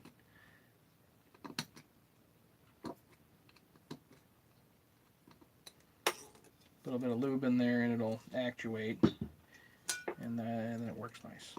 There we go. So now we actually have a proper indent, because that's really all that is.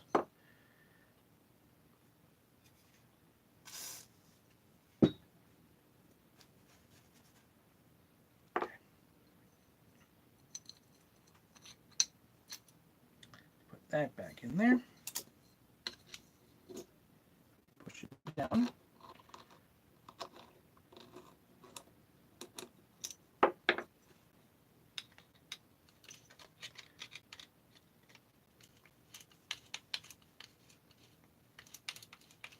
Good, it actuates, that's fine. I put it flush with here because otherwise you're not going to get it installed.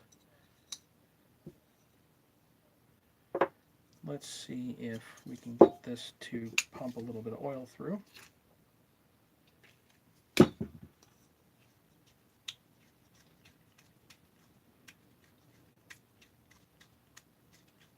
it goes.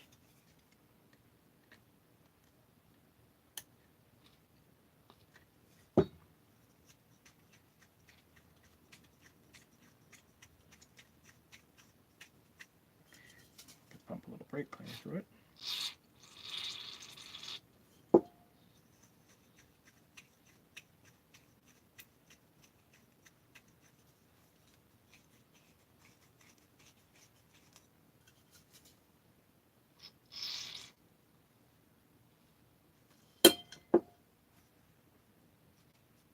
As you move the pump, you should be able to watch the level in here go down, and it effectively goes up and through.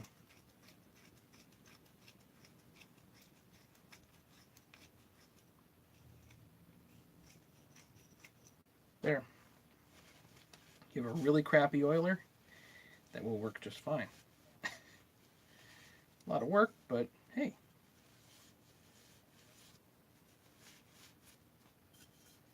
So I put brake cleaner on here to get rid of the oil.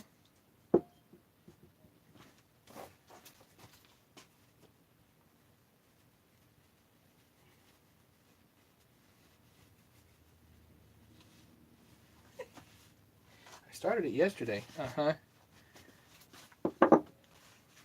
Okay, don't forget about this. I usually forget.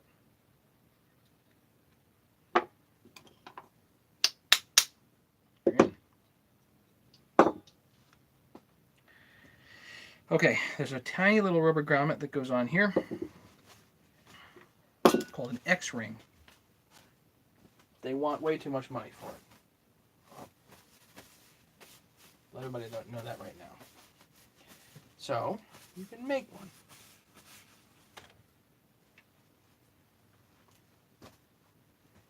Guess what? A tiny piece of fuel line works just fine.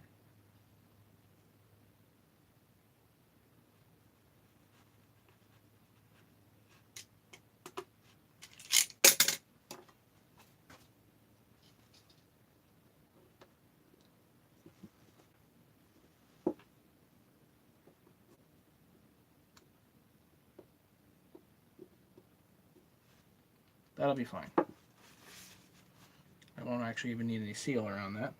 That'll work perfectly.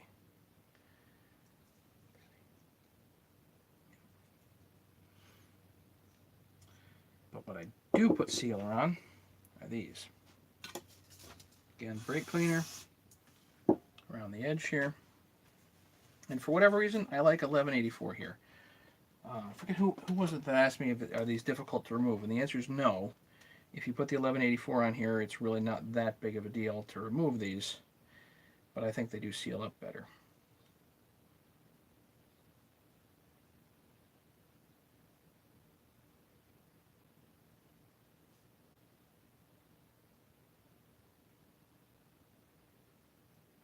And if you let it tack up, then you're not going to get it in the line, and it won't interfere with your oiling.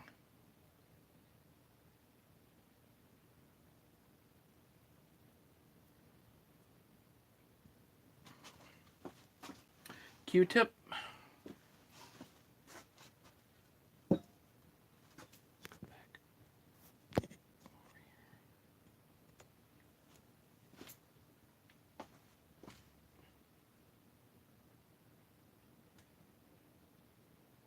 Yeah, a little piece of fuel line does work.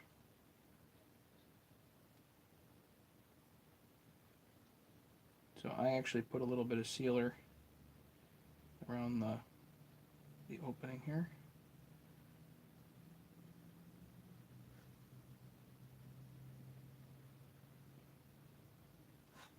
Good. And I put a little sealer on the oiler too.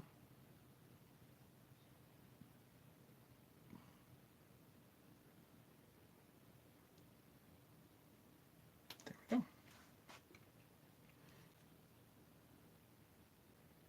You know, if you have brand new rubber, you can probably slap this whole thing together and not have a problem, but who knows? Okay, fuel line goes in and through. You can use gravity to help you a little bit. That's on there. Now I need some Loctite for the bolts. Now I gotta find bolts.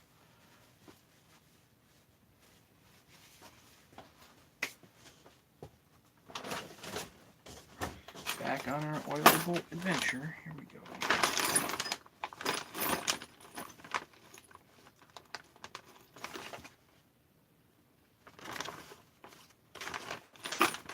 That bolt's for a 372. That will probably work. 2.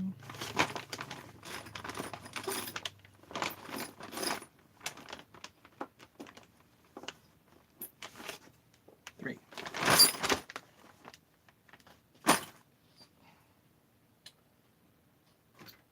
Red Loctite on these if you can get it.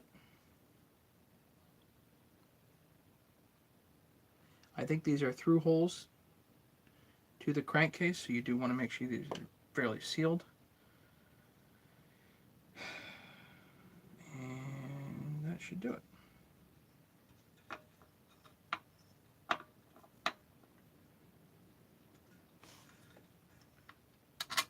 One,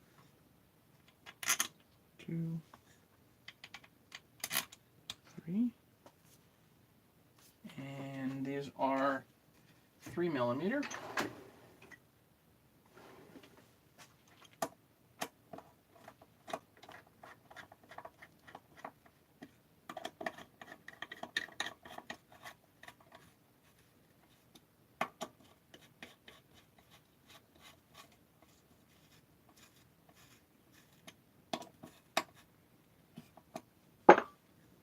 Hand tighten them.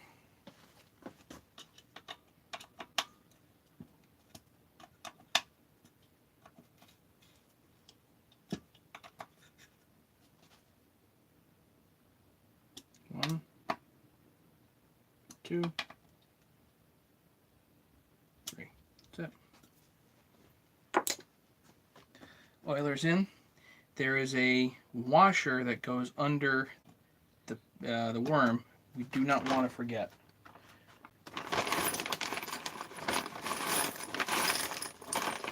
Don't see any here. I'll have to find one. Do not forget that washer.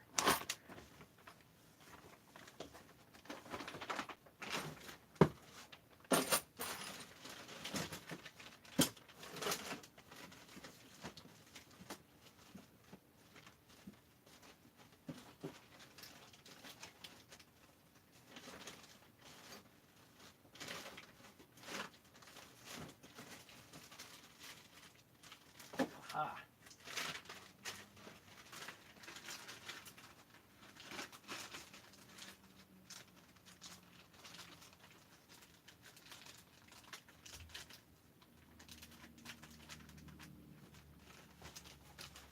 No idea why I found it in that bag, but here it is, just a washer.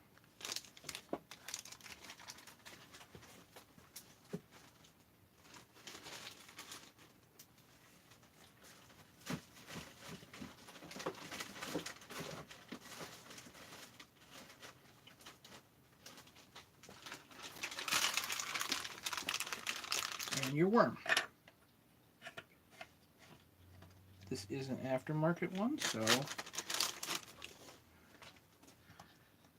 be fine. And why not do a drum while we're here?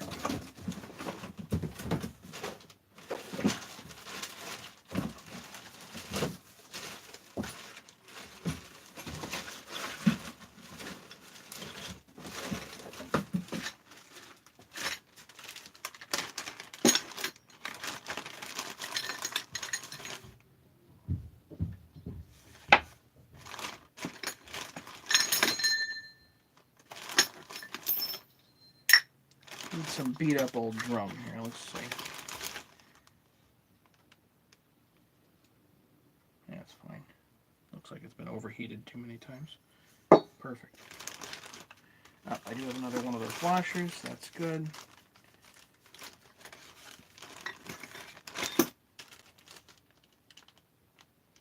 Wow, pin bearings. How did I find those?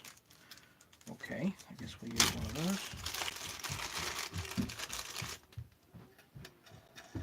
Perfect.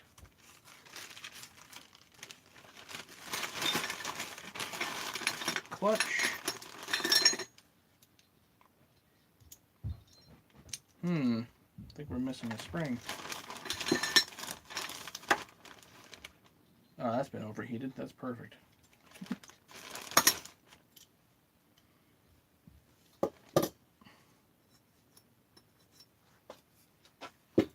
Grease on the bearing.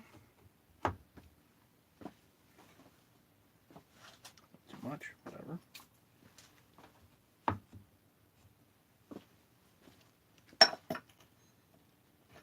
Forgot the rim.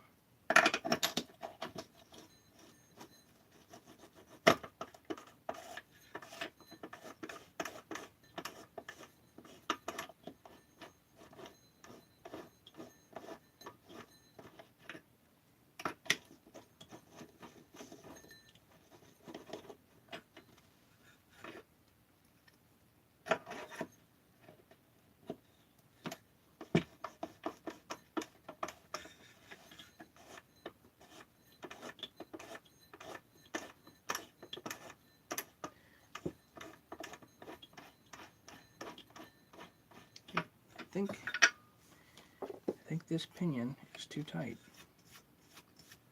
Just a little too tight.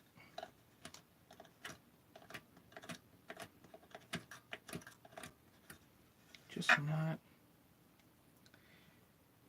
Anybody want to see a really cool trick? Of course you do. This pinion's too tight.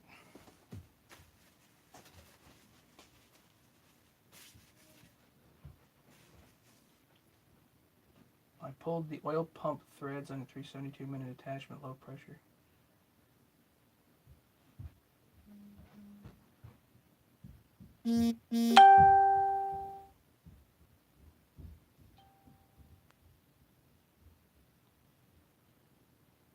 Oh, you put helicoils? Oh, shoot.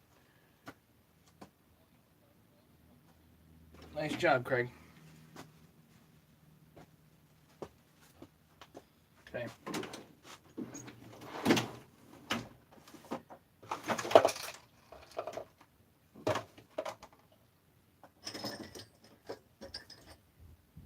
Has anybody seen one of these? Check this out. This is a variable reamer.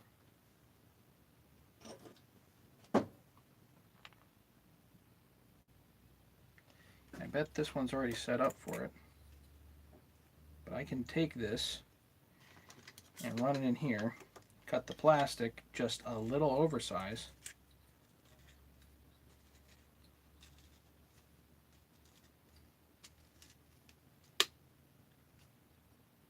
I've had to do this on the aftermarket worms before. It's not really a surprise.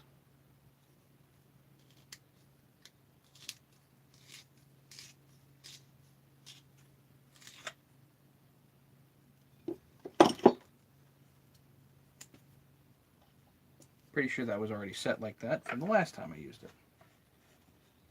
Yeah, see, now it's not quite as tight on the crankshaft, and it doesn't need to be. I mean, it doesn't need to be ultra tight on the crankshaft.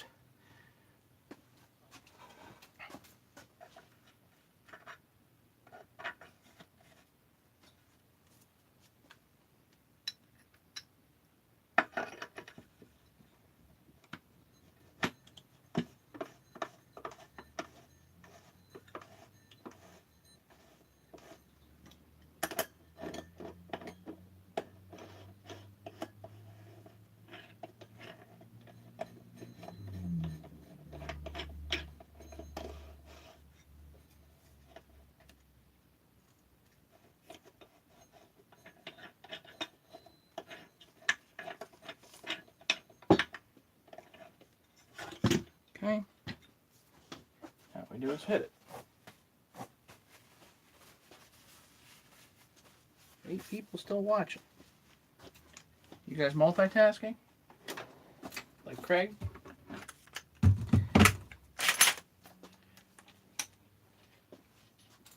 Yes, Craig, you heard your name.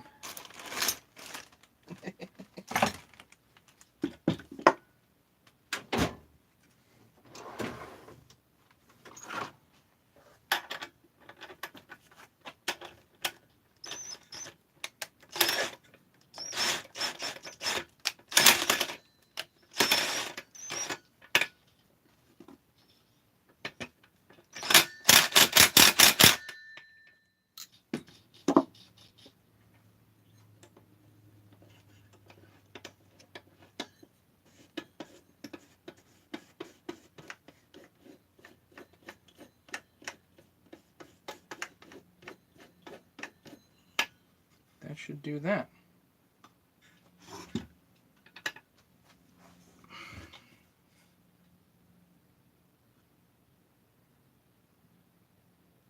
You guys did get me thinking about the uneven cases here.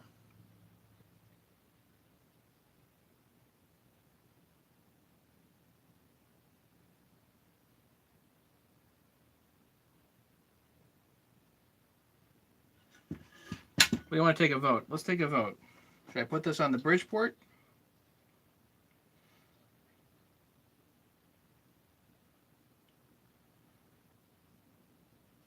And when I get it done, I'll finish it up some other night.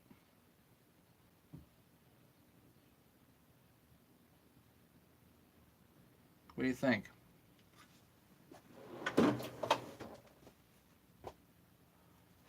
Not really off by much, maybe a couple thousandths. I think the 1184 will seal.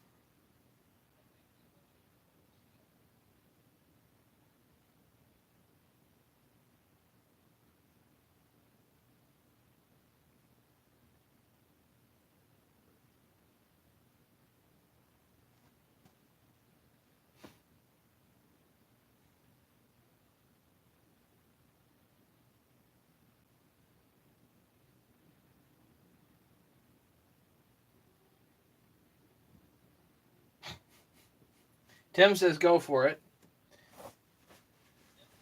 Craig and Ken were the voice of reason and wisdom here. See, I wish I had the Bridgeport here. I could just stick it right on it and shucks.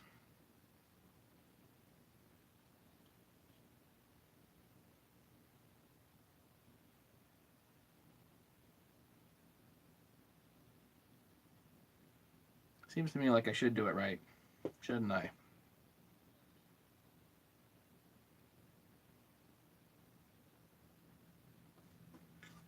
I feel like I'm letting you guys down by, I don't know. That kind of sucks. Well, I really shouldn't do any more on it if I'm going to be doing that. So, well, you know what I can do? I can get a squish number. And if I'm going to put it on the Bridgeport anyway,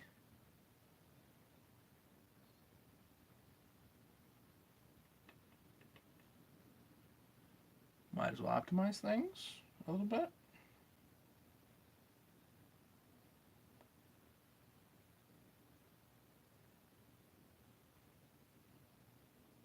the heck not, right?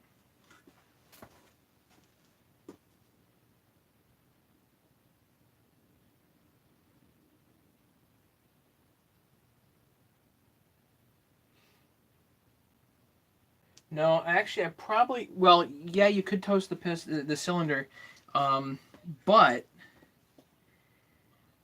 I had a 440, the 440 kit that I did on video. It's now with one of my tree guys, and it lost its crank twice. I blew through 2 cranks on that thing within a few cuts. And the best I can guess was that the prototype cylinder head that I had on it was off kilter. Either that or just 2 crappy cranks in a row, but I don't think so. I put and Walt had the same issue with the cross top end,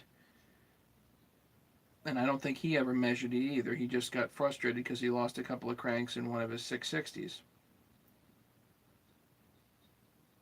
So if the head is canted one way or another significantly enough, then you're definitely going to be in trouble there, because the piston's always going to be traveling funny. Will this matter this much? I don't think so, but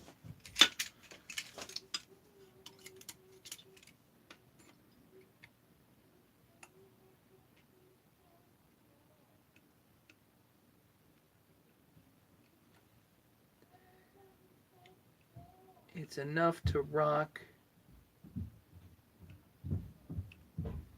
the razor blade.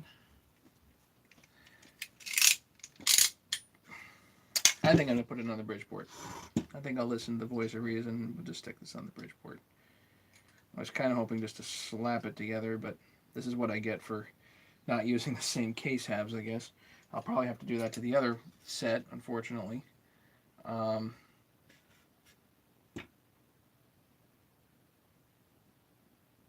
forget what happened to this dang piece. That piece right there. That's going to piss me off.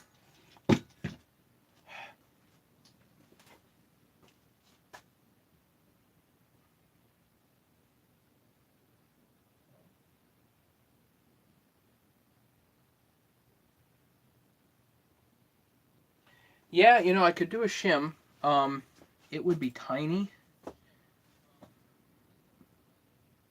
It's tiny. I don't even know if a piece of paper would do it.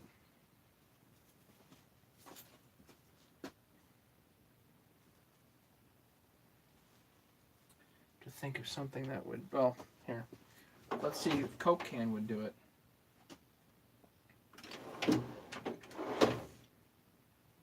Regular gasket material is way too thick.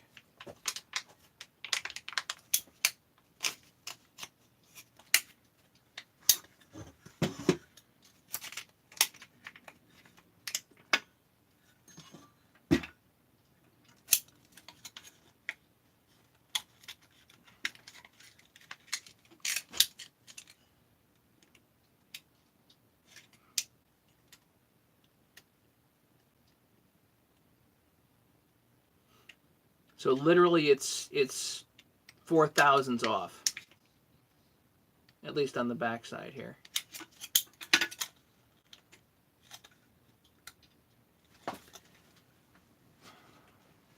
Because that's the thickness of the can of the Coke can material. 4/1000, if that. That sucks. What I think I'll do though, if I'm going to put it on the Bridgeport anyway, I might as well put the piston in and get a squish now, and we'll adjust that number according to the rock, but we'll get a squish and see, because then I can actually deck it properly and all that stuff. And you know what? This surface here is rough anyway, so if I deck it, I will definitely get a smoother finish anyway. And I have to go back to my folks to machine some of the tools also. Anyway, so I might as well put it on the Bridgeport. So let's get the piston on. Just get a squish number real quick, and then I think we'll call it a night for this. And then tomorrow I'm going to come back and we'll do the 200T. I should be able to just throw that thing together tomorrow.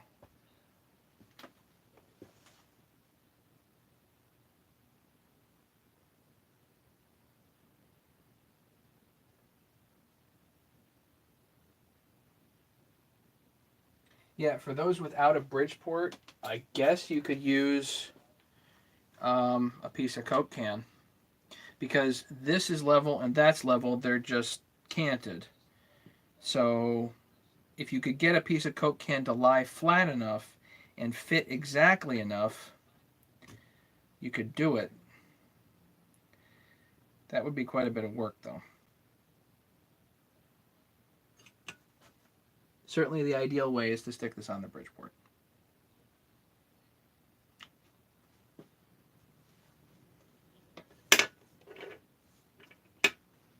All right, cylinder head and piston.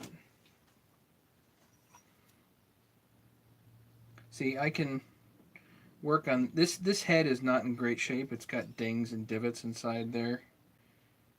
So I guess we can play around with this a bunch. We can grind on it some if we want, just to play with that.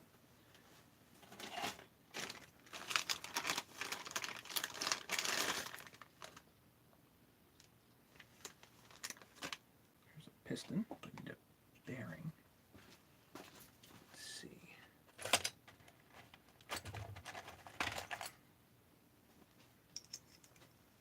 I do like OEM bearings for this sort of stuff.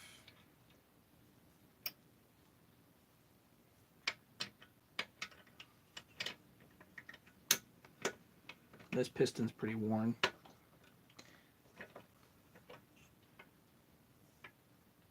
But it's pretty smooth too. Okay.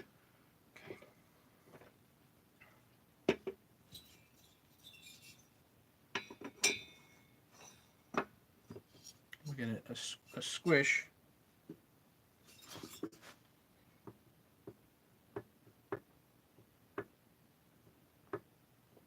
Yeah, there's a rock here, that much.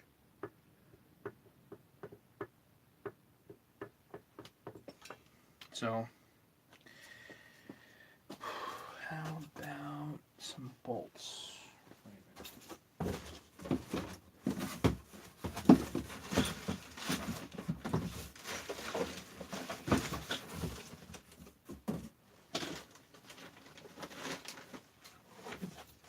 Where did I put all my bolts? Craig, I'm blaming you on this.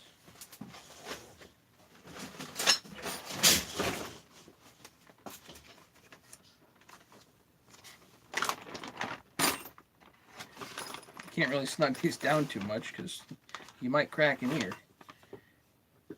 Actually, we can go these two this way because it's not really rocking too much that way.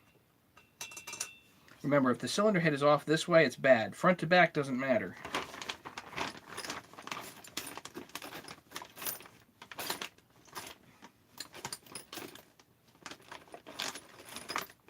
It does matter a little bit, but not nearly as much. Not nearly as much.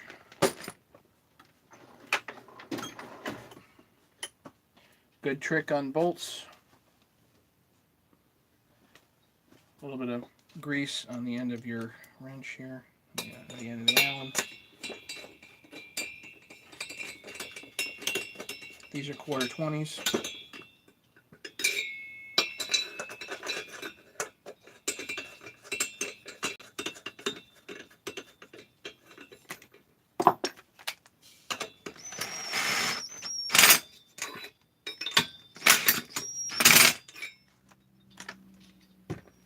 Okay, no base gasket here. Let's look at...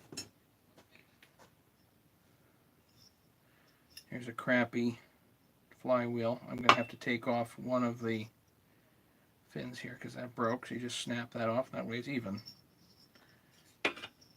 Can't get 394 flywheels anymore, so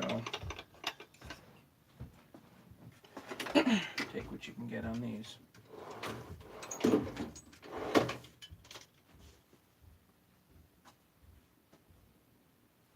I have I have a 394 out in the shed that has a brand new old stock flywheel on the thing. Found it in a parts lot.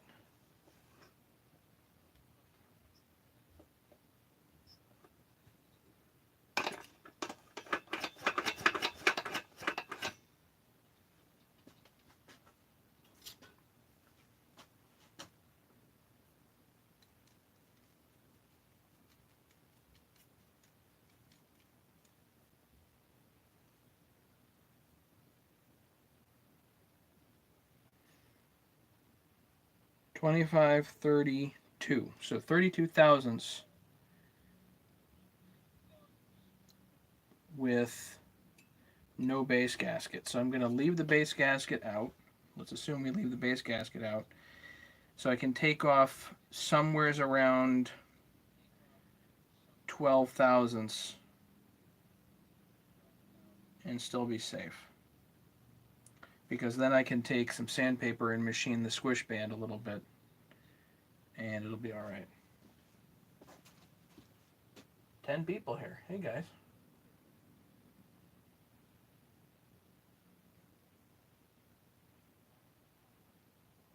What time tomorrow? I don't know yet. Take it to the Bridgeport, don't risk breaking anything. Yeah. Well, Craig, we know that you like breaking stuff, so, you know.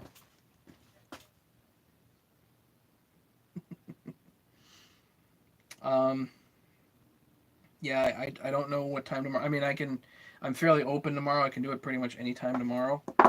But I came on earlier. I was on at like 5:30 here Eastern, and nobody else was here. Now we got 10 people here. What time is it? Like 9 o'clock at night? We got 10 people here.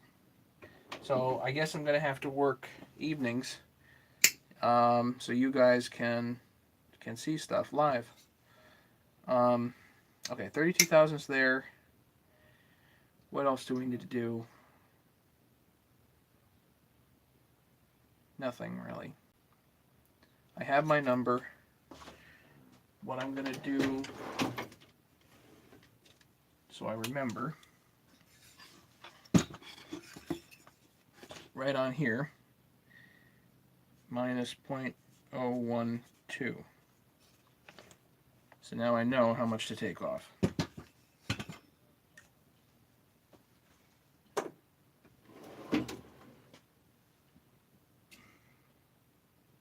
And if I get it back, it's a little tight, I can always sand the squish band a little bit.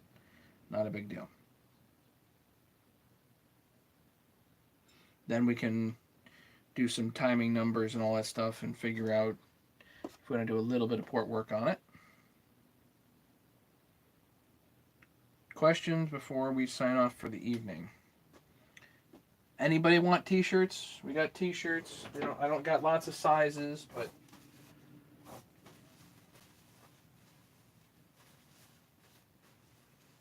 Bridgeport video tomorrow. Probably not. No. I can't do live video out at my folks because the internet out there is non-existent. They're in a valley, so I don't have 4G, I don't have 3G, I don't have 1X, I have nothing out there. So the internet doesn't reach that far out to the garage. So unfortunately, no, I will not get live video on that. Will I get video? I guess I can get some, but there's not much point because I've done plenty of videos out there on the Bridgeport before.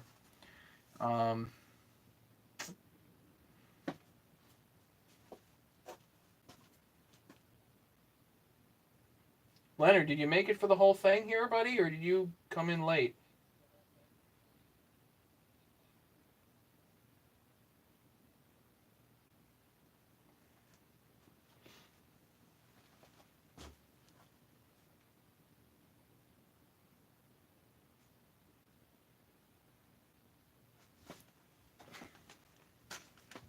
Of course, I put seals in there. I didn't think that.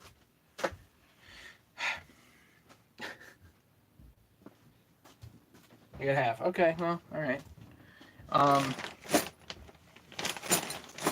I think that's about it for the evening. I think we'll call it. Anybody like these? Everybody you gotta like this. Isn't this cool? Check this out. I got a whole collection.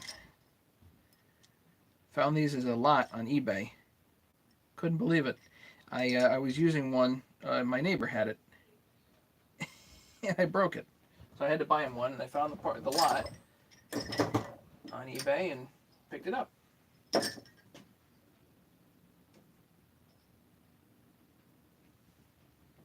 There's my football diamond. Who's looking for that?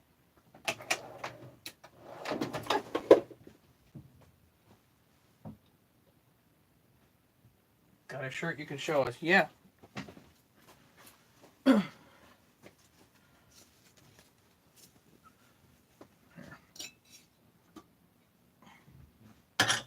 Pretty simple, Ken. It's just my logo on the front. Can you see that?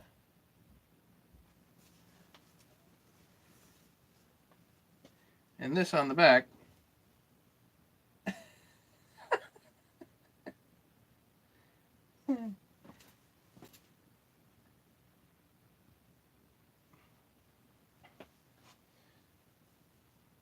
Yeah, they're pretty cool reamers. They're variable diameter reamers.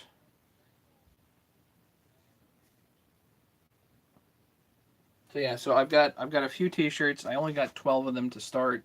I didn't know what people are gonna like or whatever, but this was basically a pretty good joke on the whole as is controversy that took place a while back. There's a video on that if you want to go watch that. It was a rough day.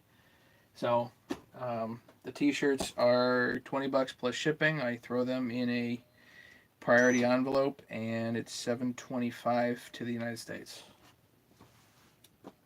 No, I don't have 2X right now, but I can. I will be getting though again if all these others sell out, I'll place a second order, and 2X and 3X will be part of the order.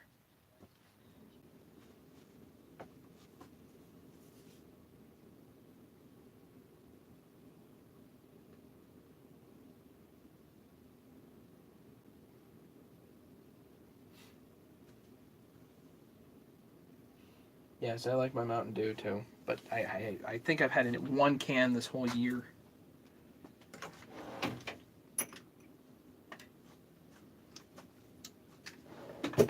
Other questions? Comments? Still 9 people here, even though I've more or less done for the evening. This is crazy. I tell you what, guys, I'm getting a kick out of this.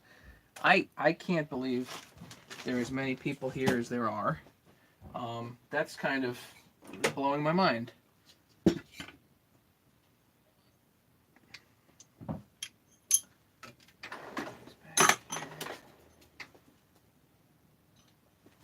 tell you, what the heck's that?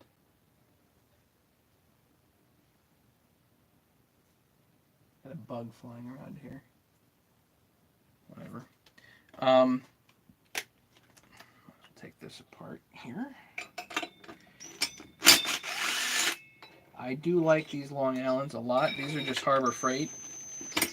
And holy cow, they're definitely one of the most useful pieces I have.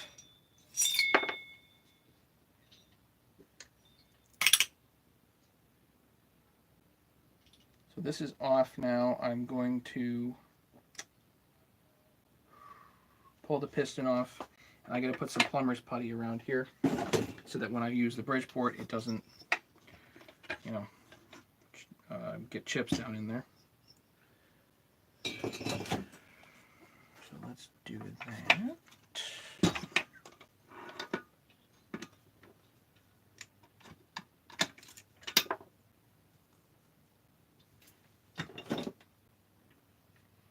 So I bring this down essentially. Well, it doesn't really matter. Let's stuff it like that. That's fine because I can get that in there. Take some Kleenexes. Welcome, Ken. Take care. Dave, you think I need more of what? Tim, you're faithful to the channel. Thank you, Tim. Yeah, apparently I've got some pretty diehard customers here. I'm going to stuff this with Kleenexes. Let's see, do I have my plumber's putty here? Right here. Play-Doh works too, by the way.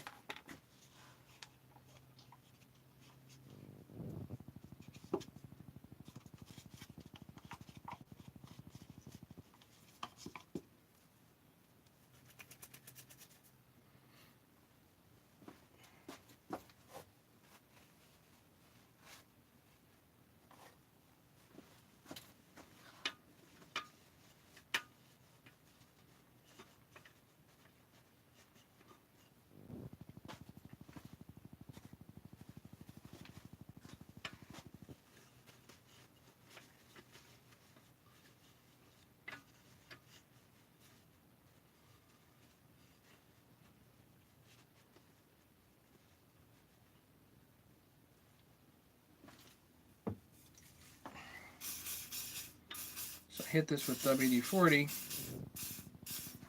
because it's a lot easier to remove this later.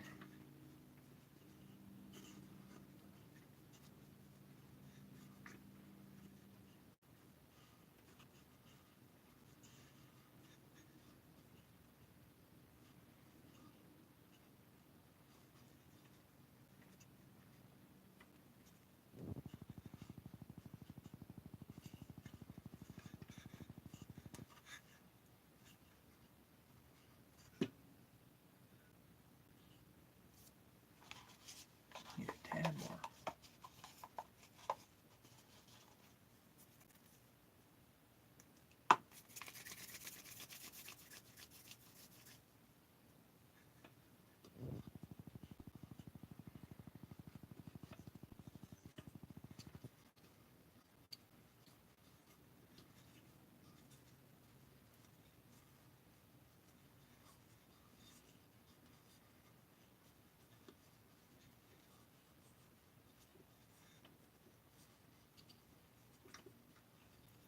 There we go.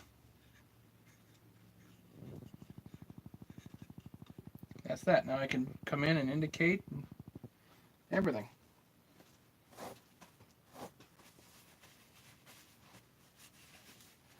That just makes sure there's no chips that go down in, you know. You don't want to leave that there for weeks on end. It will harden and it'll be a kind of a problem, but if you're just doing it for a week or so, it's not a big deal.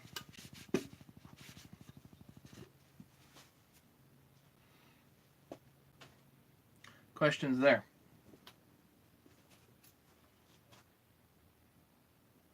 Don't worry, Craig, you didn't miss much.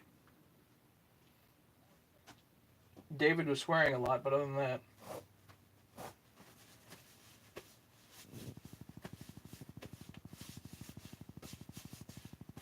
We got 10 people here now. It's not like 9:30.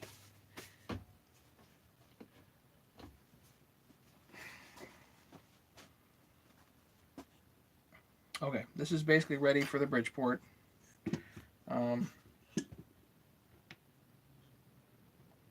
It's gotta be hell because I don't have.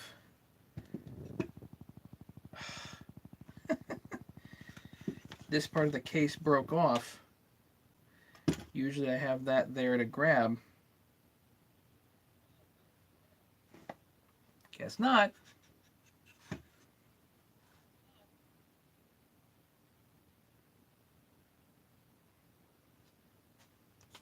Oh well, see what happens.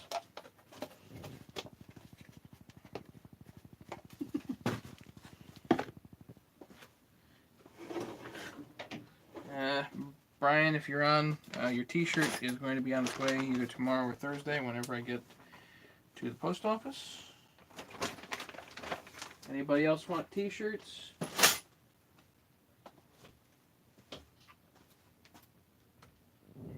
11 people now. Now that we're ending tonight. We got 11 people. While I'm here, questions, comments, anything. Put this away for the moment.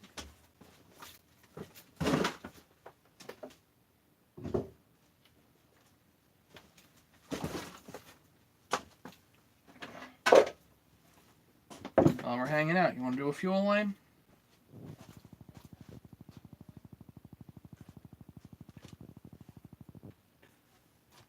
I know, David. Of course you want a t-shirt.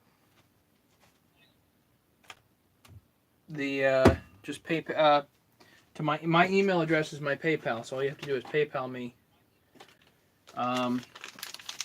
It's $20 for a shirt and $7.25 for shipping. So it's $27.25. I think this thing needs a fuel line.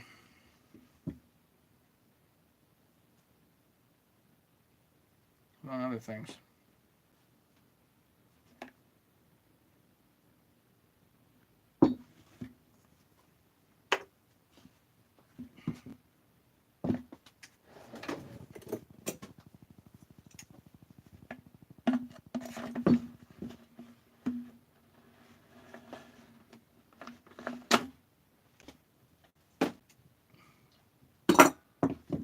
Actually, David, didn't you mention that you're interested in the 394? You want this one?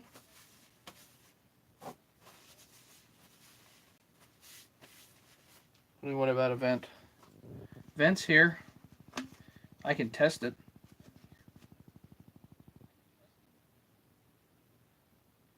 Probably the vent's probably fine though.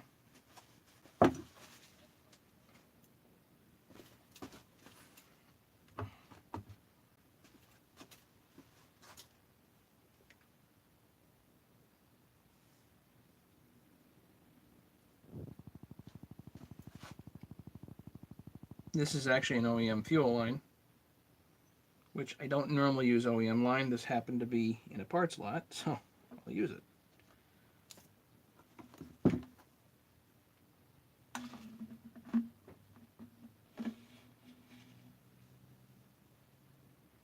I pull it through pretty good. Give it the chop.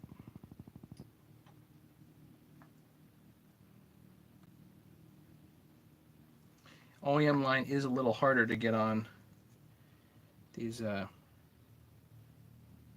fuel filters.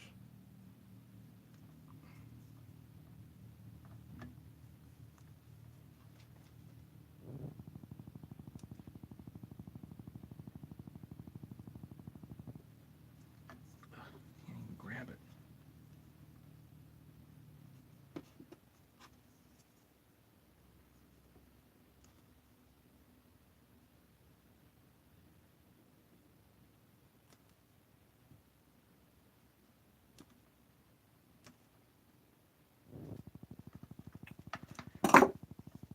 I mentioned I don't normally use OEM fuel line.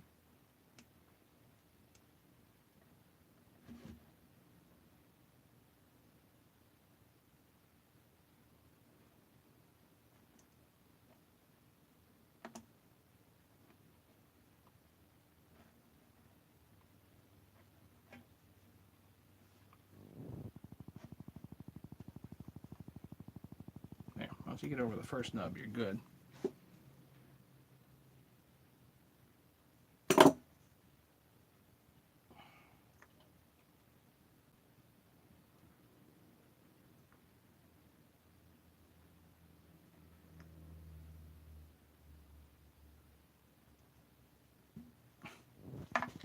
That's a pain.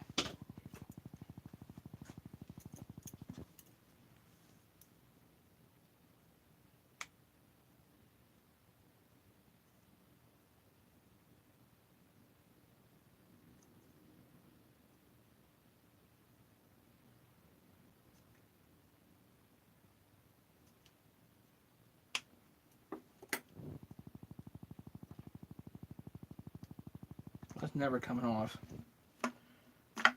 There. Right.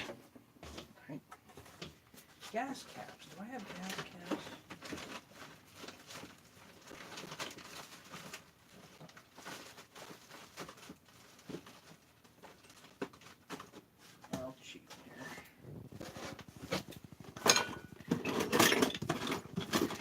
bet I have one in my 372 file.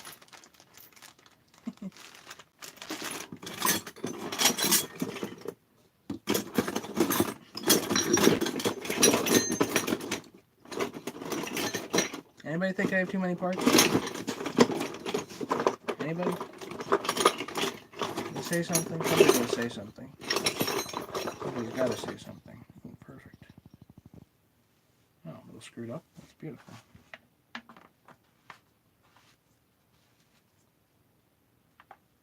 Great. Now let's test it.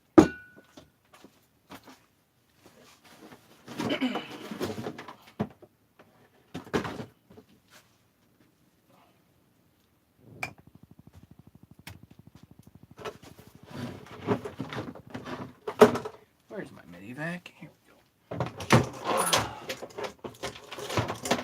Is it all the way down there? Okay, so let's put the midi vac on it just to see if the tank holds pressure. And the tank shouldn't hold pressure. Should be bubbling like crazy there on the tank vent. Which is what it's doing. That's fine.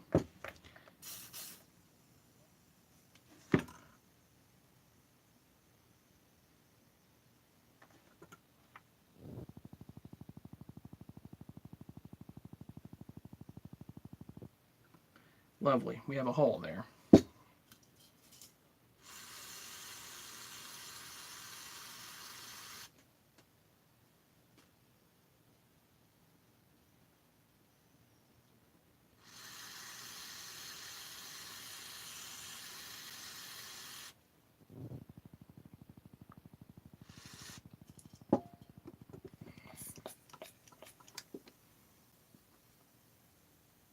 I have not had a lot of luck repairing tanks.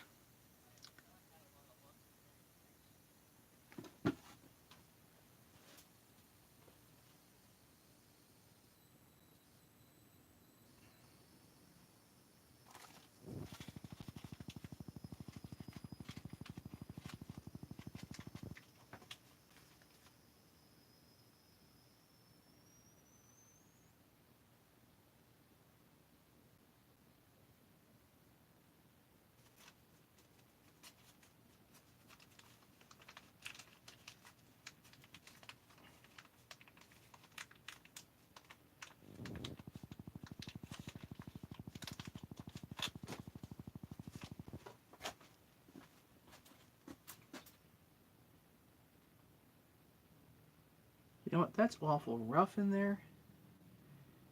I think a little bit of quick steel would actually work just fine. JB Weld, rather.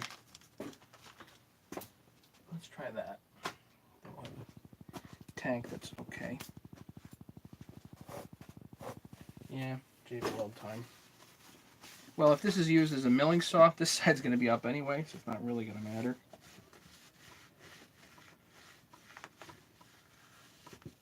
It's not like this is going to leak out on the ground.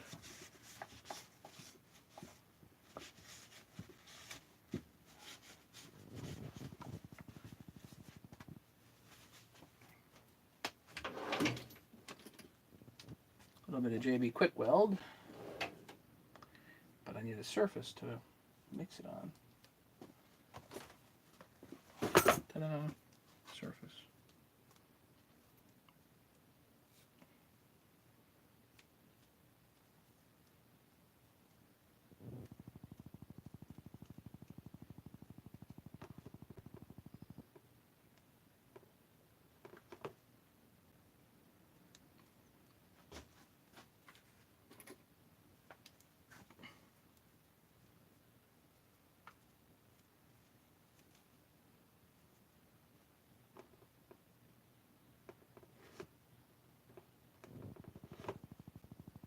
Yeah, David, I know that you want a 394, so if you want this one, I'm sure we can come to some terms. And the one upside, you have the rare opportunity of having a saw potentially that you've seen built from scratch. And you know if the dingleberry has been using JB Weld on your gas tank or not because, well, here it is.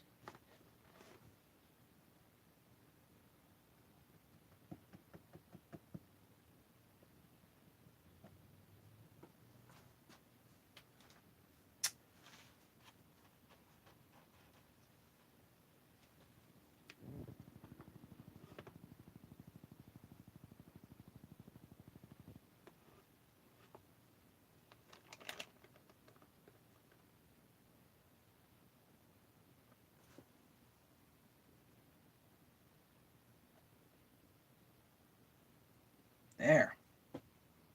Nice.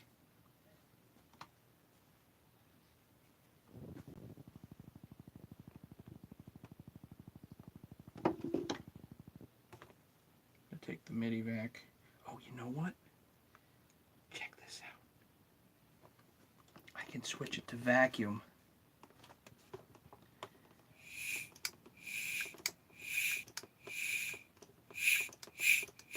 Put a little negative pressure on that.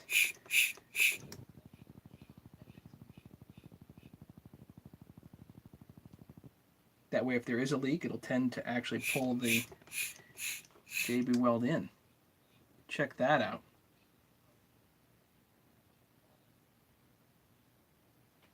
There's a cool idea.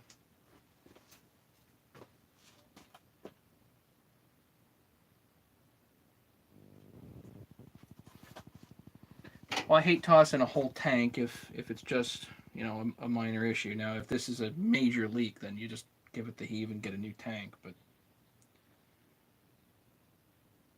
next thing's next. I got to put the trigger and whatnot assembly together here. What time is it? It's getting late. Let me see if I can find a trigger assembly.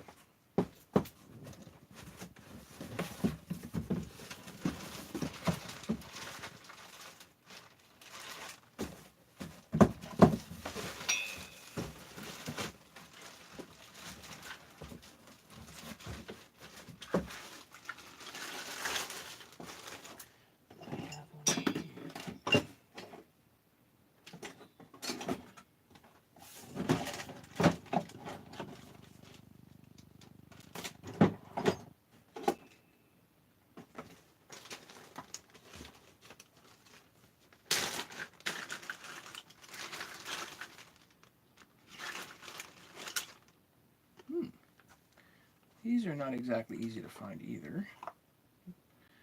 Throttles, all cables.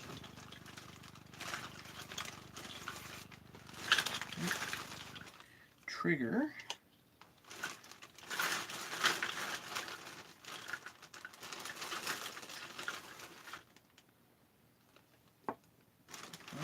Lockout.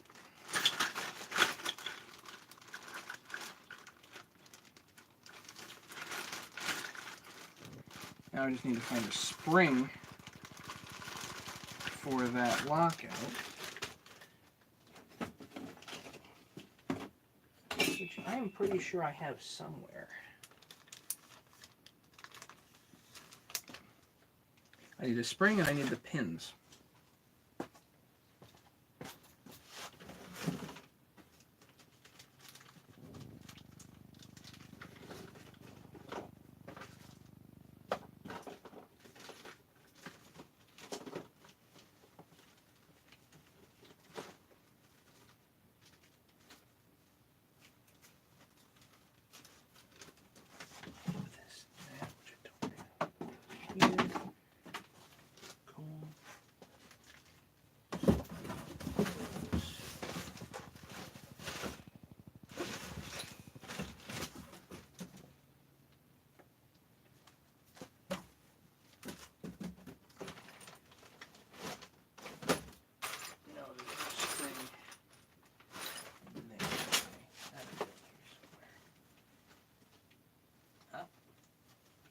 Pins.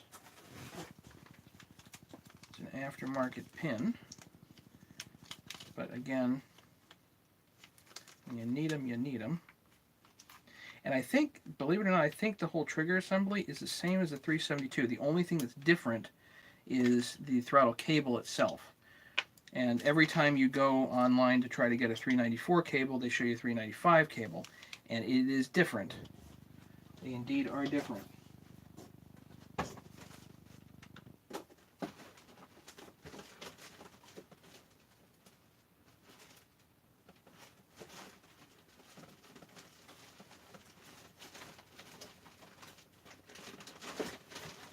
Just need a spring. Ah, oh, cool. I didn't find the spring, but I did find something else.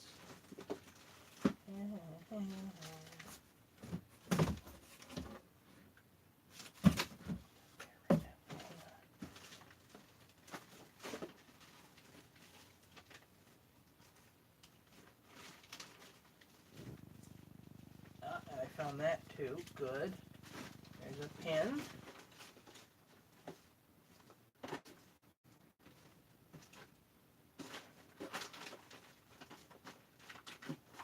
Got 1,000 more pins. Here we go.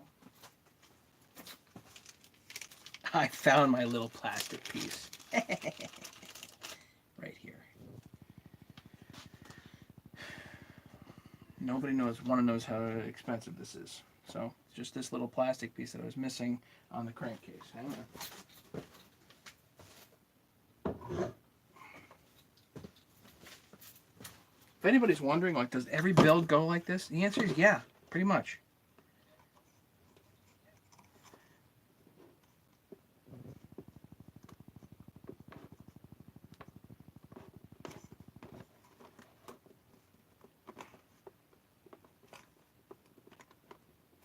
You really don't want to know how expensive these damn things are. Okay.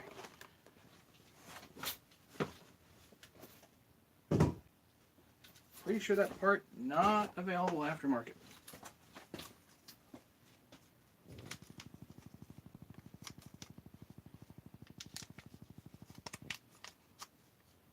There's a pin to the top. But I need a spring.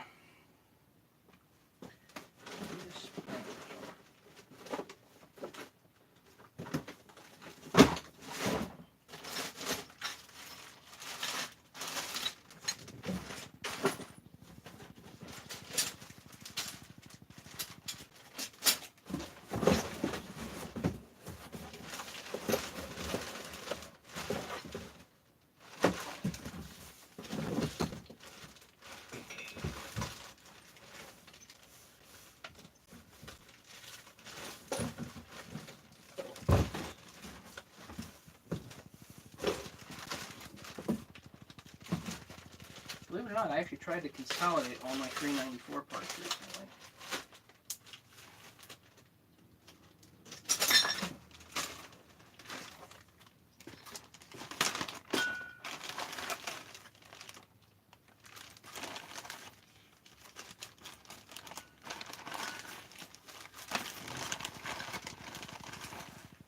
Don't know why it would be in here.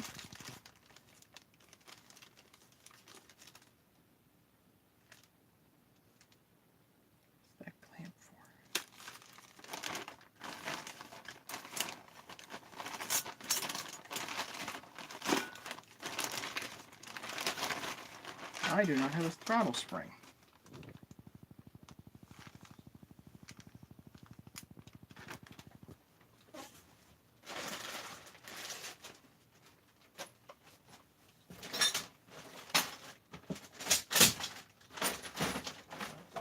Not there.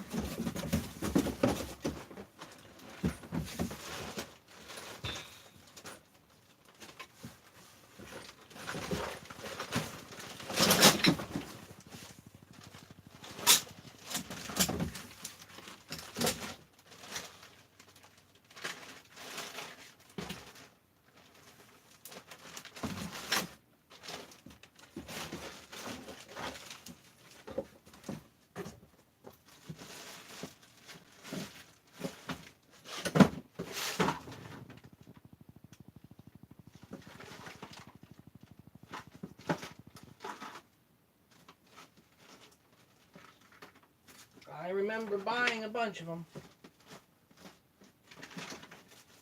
Question is, did I use all of them?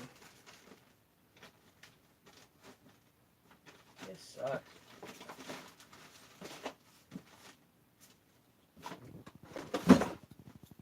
Alright.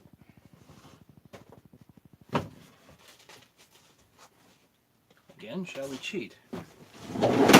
If the 372 is the same, which it might be, then we'll be in luck.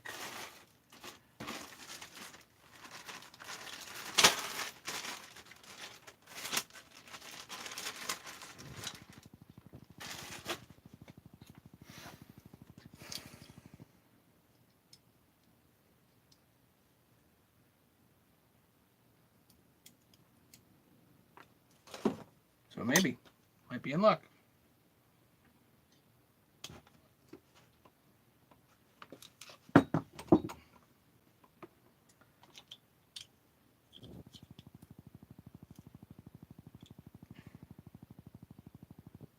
You know what? That one's worn through.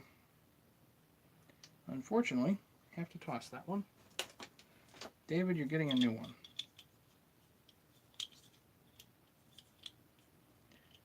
Through, let's see. Through and back. That's how you bring that around like that. Tuck it in.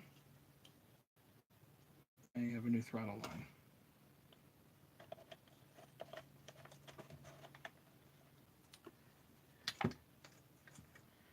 Take your pin.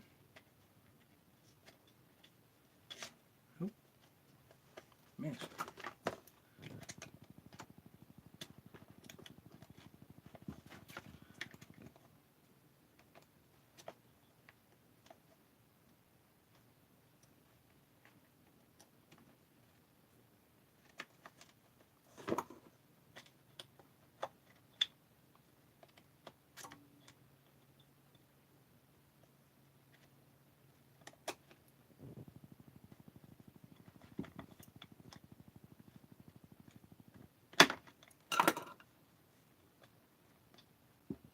Come on.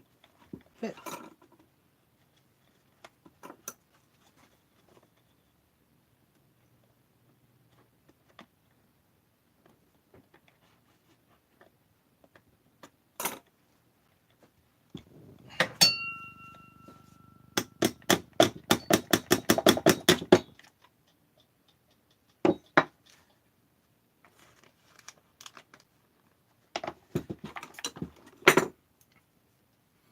I know it goes through that hole. Does it go through this one? No.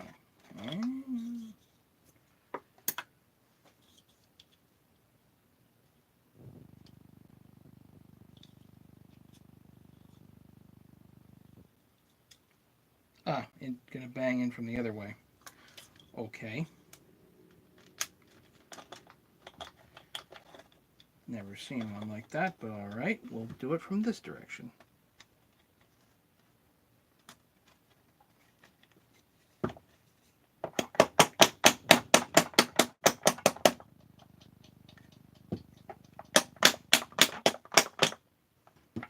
There are your pins in.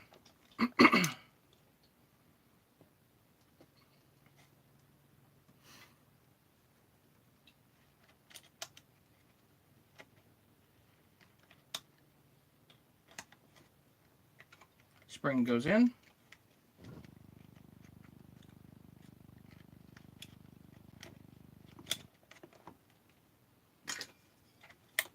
This has to grab there. This end in first.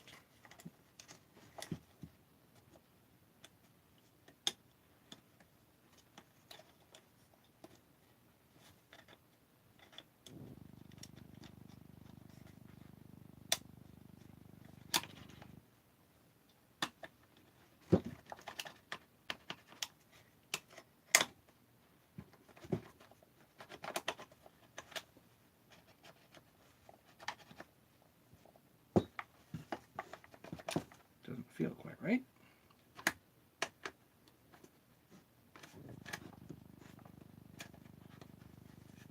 Oh, come on. the spring doesn't sit quite right in there.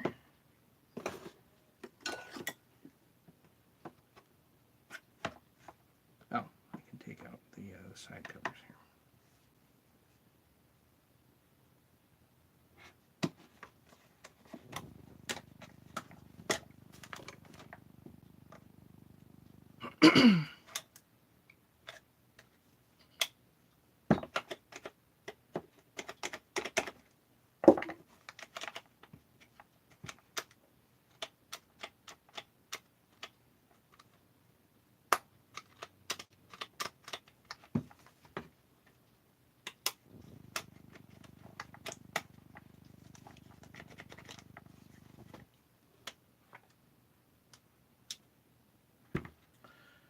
Put the other pin in.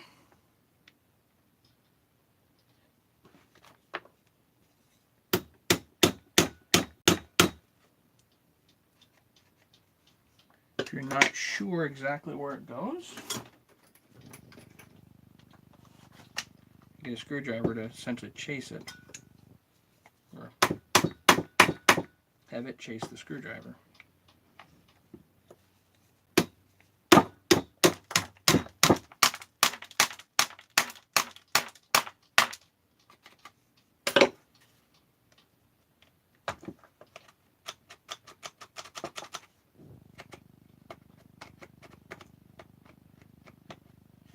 A little sticky, but it should do. Here you go.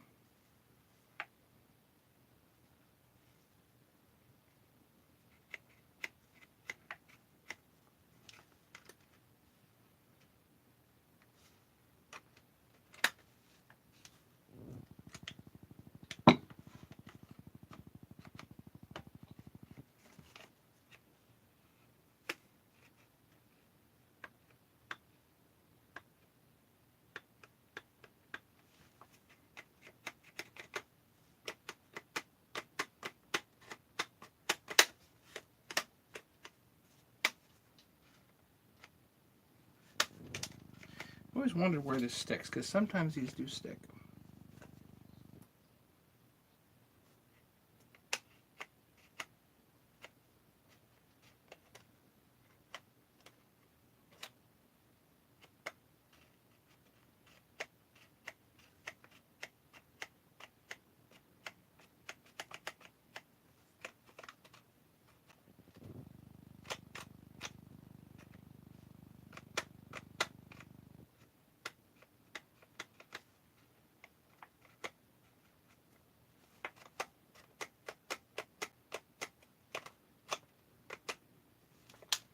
For now, that's good. So, throttle's in. We have our AV mounts. We have a brand new fuel line. Gotta clean this up a little bit, but other than that, we have Mud Dauber. Looks like he's made his home here. Great. Other than that, I think we have a fuel tank. Our quick weld's on here. That's good. Alright, now my eyes are closing. Still have 7 people here.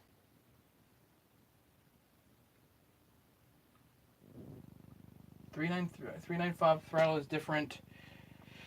The throttle cable is different. Yeah, there's no plastic piece on here, and there's no way to put a plastic piece on after the fact. So it has to do with the 395 and 394 carburetor bases. In the 394, there's just a hole. In the 395, there's an area where the whole throttle cable comes up and attaches much more like a 372. Other than that, the trigger assembly is the same.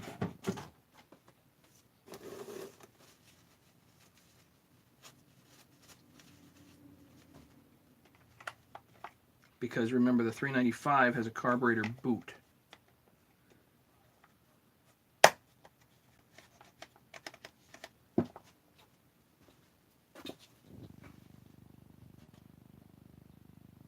See ya, Craig.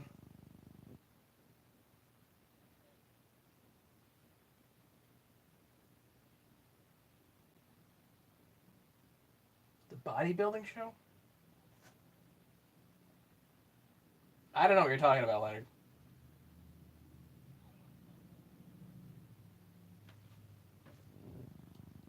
Well, with regard to the boot, that's been discussed a lot. The carburetor blocks versus boots. Um, for whatever reason, the carburetor boot has survived, and the blocks are going away. And I don't really understand that. It seems to me like the block would be better, at least in some ways. I mean, rubber boots can rip, type of thing, but everybody's got their own opinions on that.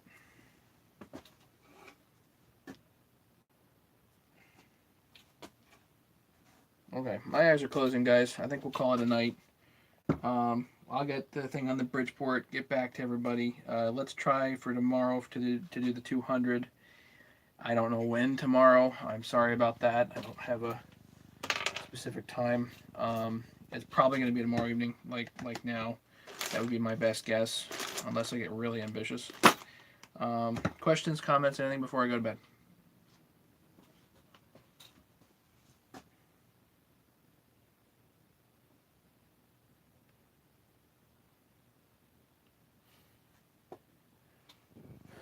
Okay, I'm out.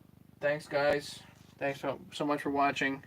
Um, Email me if you want a t-shirt, and I'll get you on the list. Thanks, everybody.